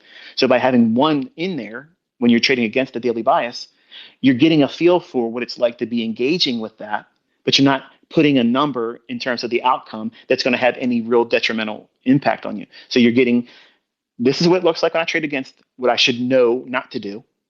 But I'm also getting the experience to see what it's like in the measurement of the resistance of that move coming to fruition and how it doesn't do it very easily. But sticking to bias by having 3 micros on the same side of looking at the daily bias, drawing lower, and you have a 1 minute relative equal low or a single low is you're aiming for sell side. Again, anchored to that 1 minute time basis, entering off of a 5-second or 15-second chart, just simply looking for a fair value gap.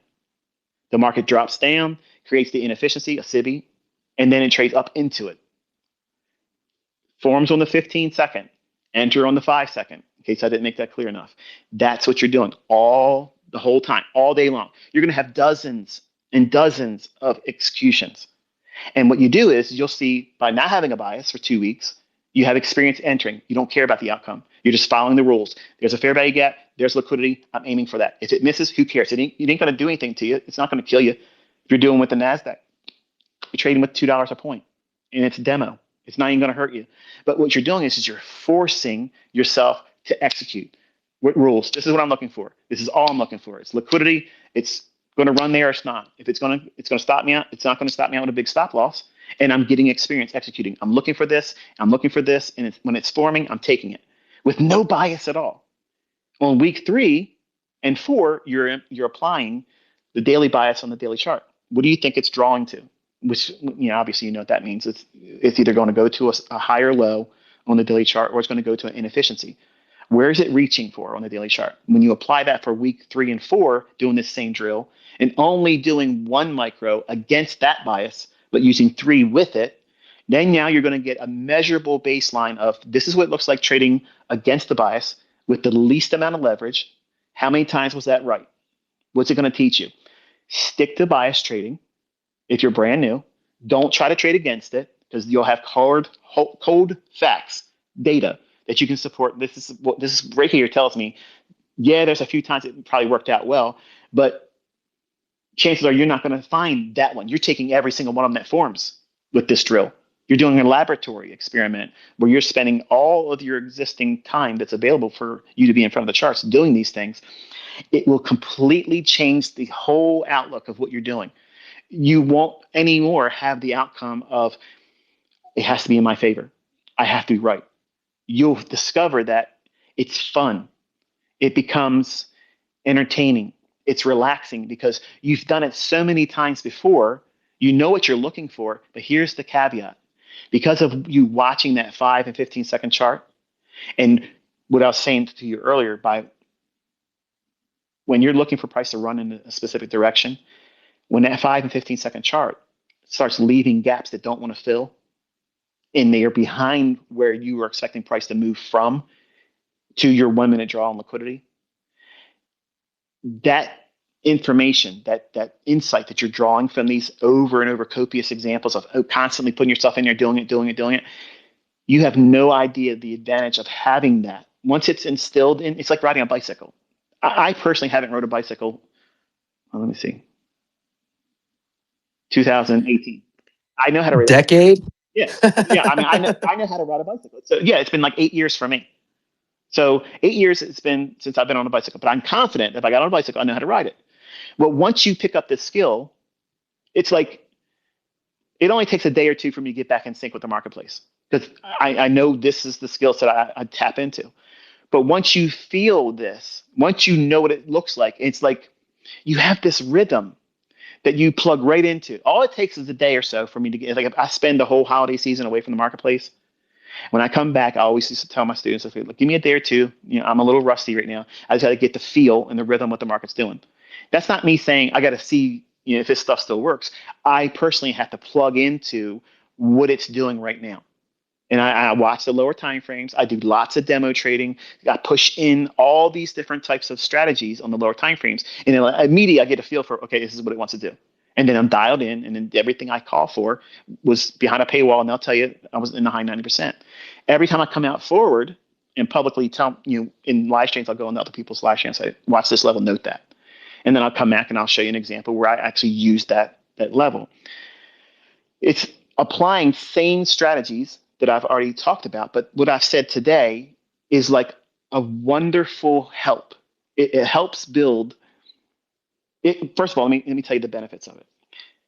It will answer a lot of the things that people are fearful of. They don't know which fair value gap to use. You'll learn what that is. You'll know by examples of having done so many of them. You'll know which draw on liquidity is a good one right now. You'll know market structure better on a micro scale, which is high frequency trading. You'll be able to trade any market, not just NQ, not just Forex, but you'll be able to go into anything and trade it. Anything. I don't personally, and I would never trade Bitcoin, but I have done these things in demo, and I've done pretty good, on the lower time frames, just to entertain my kids and say, look, like Cameron and say, can you do it with Bitcoin? I say my students all the time ask me to do this, and I don't want to make a big deal of this, but let's just go and do it. And it's the same kind of stuff, but I would never want to go do that with Bitcoin. And some of the Bitcoin runs were pretty exaggerated, which was fun when I was right, but it wasn't enough for me to come out and say, I'm going to trade now crypto because my stuff works. I've never put money into a crypto trade, and I never would. But I have students that have made lots of money doing it. So I take solace in knowing that they were able to use it there. So that to me is enough to warrant, a response. Say, look, don't take my word for it. My students, they say it works there. But it'll teach you not to fear the outcome. It'll teach you how to trust the price run that you're inside of. And also, here's the benefit. Here's the rub that nobody can really pick up on until you go through this process. You will feel it. You will feel the disconnection by watching live price action when there's a disconnect. When manipulation enters the marketplace and that trade has no chance of coming to fruition, when that happens, you'll see it and you'll feel it. The way it comes in is it'll reflect in the 5 and the 15-second chart. It's like before an earthquake happens, all these little animals and critters, they start acting crazy. What are they responding to? The little tiny micro shocks. That's the same thing that we're picking up on the 5 and 15-second chart. But then 10 minutes later, all of a sudden, shit's breaking loose and everything's shaking around and the ground splits open and you see these big cracks on the 1 and 5 and hour chart. Like it's everybody sees it now. We had an earthquake. Well, it starts on the lower time frame. So by having your sensitivity anchored to those time frames and your existing price run that you expect to see happen, when those things that you look for, the sensitivity when it's going to go higher, if it's not respecting the upper half of the PD arrays and it's exploring and laying bodies down in the lower half of them, and you break 3 PD arrays on that 5 and or 15-second chart, that's not a lot in terms of price run. And you can foresee when you should bail on the trade. And you'll have no problems just bailing. It won't be like, oh, do I hold it? What happens if I get out and it starts running? You won't feel that at all. It'll be, I'm used to this. This is not doing it. I got a disturbance in the force. I'm unplugging. And it's done. You don't have any qualms about it. You don't have any regrets over it. You just unplug. Boom, you're done. Next one. Move right to the next one. And you become a machine. You're not a worrisome organic creature that's wrapped up in a bundle of nerves. Oh, is this going to work out in my favor? Because you've rushed. You watched a couple videos. You think you understand because you saw a video. You draw out your little notes and stuff and say, okay, here's the fair value gap. And it's supposed to happen between 10 o'clock and 11 o'clock in the morning. And it's going to do this. It's going to do that. But then now you're looking at the chart. Now you have your funded account. Now you're trying to get that combine passed. Now you're trying to get your eval, to a position where you can roll into where you can start making money. And now every fair value gap looks like a middle finger saying, come on, bitch, try it. Come on, bitch, try it. That's what it feels like. It feels like you're being taught because you haven't spent enough time doing what I just said today. By desensitizing yourself, you will know which ones are effective and correct to trade on because you've seen so many of them before and you know what it looks like when price is running off of the PD arrays, where it supports it. You can see when it's going to start running and how it will stay running in your favor. I don't have any doubts at all when I'm in a price run. And that's why I'm adding 2 positions. I also know where the price will run back into deep retracements. Like, for instance, look at the example I did the other day. It's a silent video. That upper inversion fair value gap, until we break down to the lower third, or I'm sorry, lower quarter of where I thought the price was going to go, it can always retrace back up into that. Even though it was making lower lows and it broke lower and it came right back up there and stabbed up into right underneath it, that's all permissible. And you learn that comfort of not having to worry about, I got to jam my stop loss down there and protect my position. No, you don't. Who said you had to do that? Your fear said that. Your little experience, your little time doing tape reading, your little time working in demo, your little time doing drills, because you want to rush. And I understand that. It makes perfect sense for you to feel that way. I wanted to do the same thing. Just get me to the part where I'm making money, because that's the experience I'm looking for. That's the only experience that matters. Results are the only thing that matter. That's bullshit. Process is the only thing that matters. Because if you have the right process and you follow that over and over and over again and you stick to it, that process will yield a positive outcome. If what you're doing makes sense and it's a sound model and you understand price action, and you understand liquidity and inefficiencies and the ebb and flow that markets often all day long create dozens of opportunities. I'm literally telling you how to trade every hour candle. That's what that chapter is, trading every hour's candle, and how to do it effectively. So that means you can walk out there anytime today. Oh, I overslept. My wife had me doing the honeydew list, and I could not get in front of the 9:30 opening. I missed the silver bullet at 10 o'clock. So what do? Okay, what's the range still for 10 o'clock into 11 o'clock? What's unfulfilled? What's unfinished business? Where's the draw on liquidity? If it's still there, then trade it. If not, trade the 11 o'clock into the noon. You won't fear missing anything. It feels like, allow me to use this analogy, the Incredible Hulk. He's strong, he's powerful, he's beating up everybody, throws Loki around, ragdolls and whatever. When Thanos got rocked by him, punched him in his face, beat him all up, did Thanos have like, oh shit, this green son of a bitch he's going to tear me up? No, he just started whooping his ass because he knew what he could do. He let him feel it. Come on, feel it. Hit me what you got. And then he walked all over the Incredible Hulk, beat his ass. Okay, well, that's what this does for you. It gives you this confidence that from the other side of the fence, people listening to you talk about what you know you can do, what you're comfortable doing. It sounds like arrogance. It sounds narcissistic. It sounds egotistical. It sounds like you're full of yourself. No, absolutely not. It's you having done all the hard work. You pushed everything aside, all the doubts, all the misconceptions, all the bullshit you hear on the internet. Nobody can time the market. And you put yourself in front of the charts and you submitted to this process. And what you'll discover inside of 1 month, 4 weeks is all it takes, folks. 4 weeks. You will be able to find setups every 60 minutes. Every 60 minutes. Now, am I saying you're going to get a 100 pip run or a 100 handle run every hour? Absolutely not.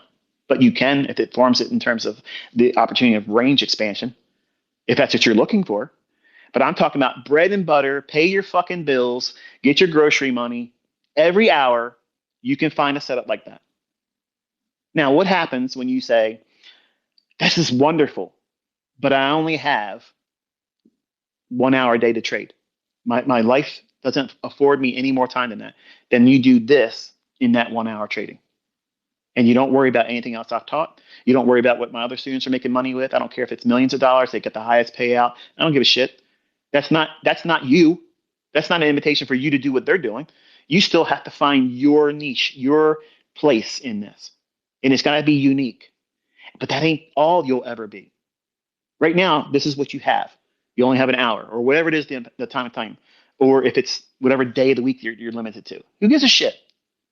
That's what you have. That's what you work with. You have to adapt. But you have no excuses. Zero. None of you have excuses while you can't go out there and find something to replace your income. At the very minimum, half of your income. And that right down in the grand scheme of things, how everything's so expensive, it is so liberating to know that this skill set is available to you. And all it takes is you to sit down and say, I'm not going to come into this with any expectation. I'm going to see what comes from it.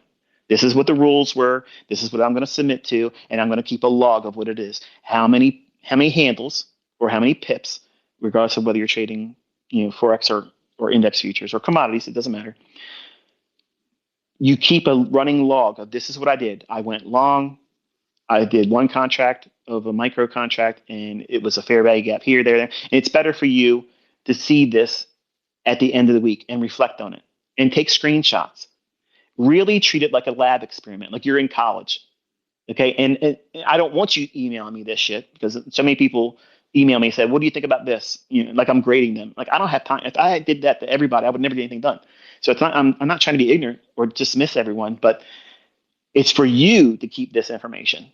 And then once you do 1 month of it, you're going to find that you can watch price action with a lot more understanding. You'll be able to read it better. You'll know much more confidently what you think is going to happen. It won't be perfect, but you're going to have a whole lot more understanding. And then you try it on month 2 and you compare your results with what you did in month 1. And I promise you, it will be light years in advancement. And anytime you want to practice, this is what I do. When I used to tell my students all the time when I was behind the paywall, I'd say, look, I'm running drills. I'm running drills. What is that? I'm doing high frequency trading. I'm constantly feeding myself. Is the market delivering like this? What happens if it doesn't do it? What happens if you keep getting into these trades and it keeps overlapping the gap that you're trying to trade off of? It's going to fail, isn't it? The common misnomer is this stuff doesn't work. See, look at this. The takeaway is it's teaching you that this is what this environment looks like. Don't trade in it. Don't trade in this. Don't keep pushing into this and think that you're going to get the right one eventually. Stop trading. Wait until the afternoon or trade the lunch macro. Find a 10 o'clock lower high and run into that as a retracement. You see how all of these protocols affords me the ability that I don't give a fuck. I don't care what the market's going to do. I don't care. I don't care. I can literally wake up, don't look at the chart, don't give me a bias, walk out there, and this is what I'm going to trade right now. This is it. And I will whip the shit out of anything else out there just with that mindset and that approach. I don't need all these gimmicks. You don't need market depth. You don't need level 2 data. You don't need market profile. You don't need order flow. You don't need all that horse shit. You don't need none of that stuff. But you need to know where the market's likely to go to next. You have to have that first. Then, is the market showing you a willingness that it wants to operate in low resistance liquidity runs? That means it's not fuzzy. It's not sharing a lot of the space in the previous candles. It's elongating. It's leaving small little inefficiencies unfilled. And if there is a fair value gap, it doesn't fully close them in. You have everything in your favor now. You have everything. If you're trading in a session time that's conducive for these price runs to be there, 7 o'clock to 9 o'clock, wait 30 minutes from 9 o'clock to 9:30. Just relax and chill out. Grab some breakfast if you want to. And then at 9:30, wait for that opening bell. First present the fair value gap. If there's a gap, where do we open? Where's the mid gap? There's the right there. That's the first thing you're going to do. You see how there's rules to this? And this is one thing after the next. This is what we're looking for. The whole day, I have a whole protocol based on what time of day it is, what I'm looking for. This is what's going to be in the book, but I've already taught it all. I've already taught all these things. And to have, I guess maybe in a way it'll be helpful for you to have it in a book form because it's like here it is in text format. This is all in this chapter. This is what I concern myself with in this order. This is when I do this, that, and the other thing. I guess, you know, I guess I It's could do. very similar to what you've done, Michael, with the price action models for the charter students. If you go back and you look at how you did the core content versus how you did a few different other series versus how you structured the modeling specifically for your price action model series, it's kind of similar, I would think, just kind of incongruent how we're kind of talking about it. You know, I don't know if that makes sense. Maybe I purposely made some very advanced models though because I knew I was getting leaked. But those models are awesome. They When the are awesome, criteria, and they're very very tough. my point was is um, because I'm a construction guy, and when I think of construction, I think of like a guidebook, I think of a handbook, I think of a specifications, I think of SOP. certifications, yeah, SOPs, exactly. Yeah. So and I mean, again, construction for me, I dealt with, from engineering materials, I dealt with a lot of specifications. So what are the specifications, the criterion towards, again, your modeling, your how you see things, the context that you do it, again, like how you package it, and the way you package the price action models was a way in which you packaged it, right? The way you package what we're talking about right now as well. It's all, I don't know, it's context, perspective, kind of. And as you're mentioning, like in a book, it's I don't know, it's almost like a context, a contextualization. I don't know. Yeah. SOP, I guess, is the Yeah, closest thing. SOP is, I think, the right way of putting it. Yeah. I'm not sure if the audience has gained anything by what I've been discussing with you in the last half an hour or not. I don't know. I'm confident that you pick up on what I'm saying. It makes sense to you because you spend a Oh, lot of time in price. absolutely. And well, hopefully, here's the thing, this is recorded. And also, there are folks, I think it's good within the community that, I mean, a lot of folks understand that there's kind of levels to the game. Right. And there's Yeah. different levels of conversation, and you feel comfortable with me. And even though I can be maybe verbose and, as you've said, kind of extroverted with how verbose I can be and unpacking your concepts maybe in one breath. And you're like, wow, how do you do that? Like, wait, Yeah. did he breathe? What the Yeah. fuck? Uh, but Yeah. it's, but anyway, it's that kind of thing. Like, there's a level of learning to all of these things, and being able to convey something or articulate it consistently. And I know that's very important to you, is being able to convey things consistently. And then I think one good thing is, from a community standpoint, we can convey a lot of things consistently in the same regard. And I mean, one way I think I've tried to get on board with that is like the macros and the 50/10s. Like, I really love how you came in and was like, no, hold on, let's just set the story straight right now. This is what it is. This is, like, I know there's, just like you did with the SMT, just like you've done with, market maker models, like you come in within the community and you're able to see from the comment section, you're able to see from what other folks have said in other places, and you're able to be like, nope, wait, hold on, let's clarify how things really are. And Yeah. like, Just a SOP. recalibration. Yeah. Yeah. I mean, I don't discourage anyone's observations and discoveries. But if you don't keep in sync with what it is I'm teaching and how I taught it, the things that will come later on in your understanding that's already been taught, they won't dovetail nicely. They'll feel disjointed. And by having, when now, as you mentioned here, a macro time, if you apply that also with your drills and you start looking for those runs on liquidity during a macro time, you're going to discover that, wow, there's so many easy setups that form just like this every single hour. You have a 20-minute little sweet span of time where, if your mortgage payment's $4,000 or $5,000 a month, it don't take many of these to get that covered, and you don't need to be doing it with 15 contracts on the mini. You can stay in the micros and let this comfortably build it up a couple times a week, and then boom, your mortgage is covered. How many lives would be impacted for the better if your mortgage entirely was covered by your trading? And that's all you ever could accomplish, because you couldn't do anything better than that. You couldn't build it in beyond that. You don't feel comfortable taking more risk or trading larger than that, because a lot of you are going to discover when you are making money, you can be really good at trading, but when you start getting into higher levels of equity, there you have to grow into that. Like when you put size on, it's scary. It causes a new level of fear. New levels, new devils. Okay, when you get to this level of larger equity behind you, and you're not just doing 1 and 3 and 4 and 5 micros. Now you're in a range where you're doing 25, 50 contracts of mini. If you're going to stay on a graduated dollar risk basis, so in other words, you're only going to do 1% risk of total equity. Well, as you grow, if your equity's growing up, that's going to equate to, well, what's 1% of 500 grand? You know, you're going to be in the minis. Like you're not going to just stay in the micros. You're going to be in the minis. So that will afford you larger position sizes if you're going to do that. Or do you say, I tried doing that. I freak out. I feel the pressure of it, moving that kind of money around, even though it's 1% of my account. It just messes with my head. I'm just going to be an income based trader. So that might be some of you, that's all you ever do. Is that failure? No way. No way. And I'm anxious because I don't want to teach a way where it sounds like this is the only way using what I just talked about today.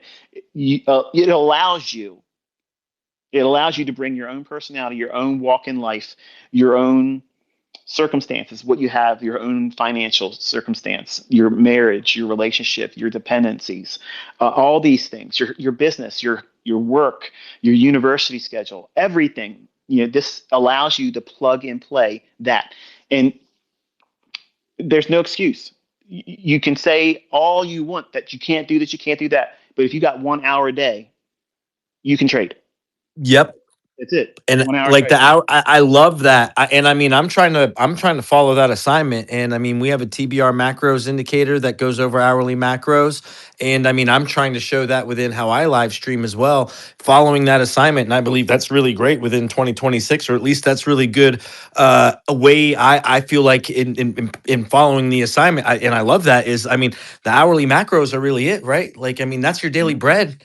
If you can get in sync with a lower time frame within any given hour, and I mean, I personally think of the macros, Michael, and I know other folks look at different things, but I'm thinking about just that within the hourly macros, and an opportunity for, as you're saying, just as you've said in the past, daily bread. Yep.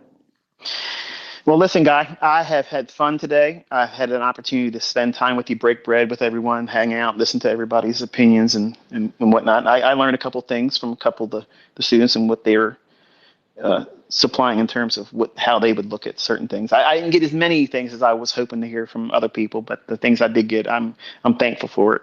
I'm thankful that I had an opportunity to hang out with you today and talk to you and have the audience listening to. Hopefully, they got something from it. Hopefully, they gleaned some kind of a helpful insight that they can now work with going forward in the next week, and put it to test.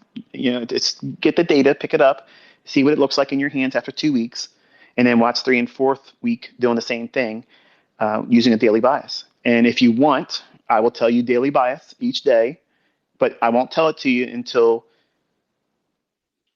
2 weeks have passed. So that way, everybody has to do it the right way with no help from me, and then I'll tell you daily bias, each day, week 3 and 4. But after that, it's all on you guys. But that way, you can work with that mindset, 1 against it, 3 in sync with it, but 1 only micro contract for week 1 and 2, and get the data for that. And I think that you will be pleasantly surprised on the experience that it gives you. But I'm going to escape. I have something to take care of my wife and spend the rest of the weekend with her because she's giving me the hairy eye. Hey, well, 4:44. I love the time. I'll There just you say go, brother. that. Have a good weekend, man. Take All care. right. Much love, Michael. Take care. Take care.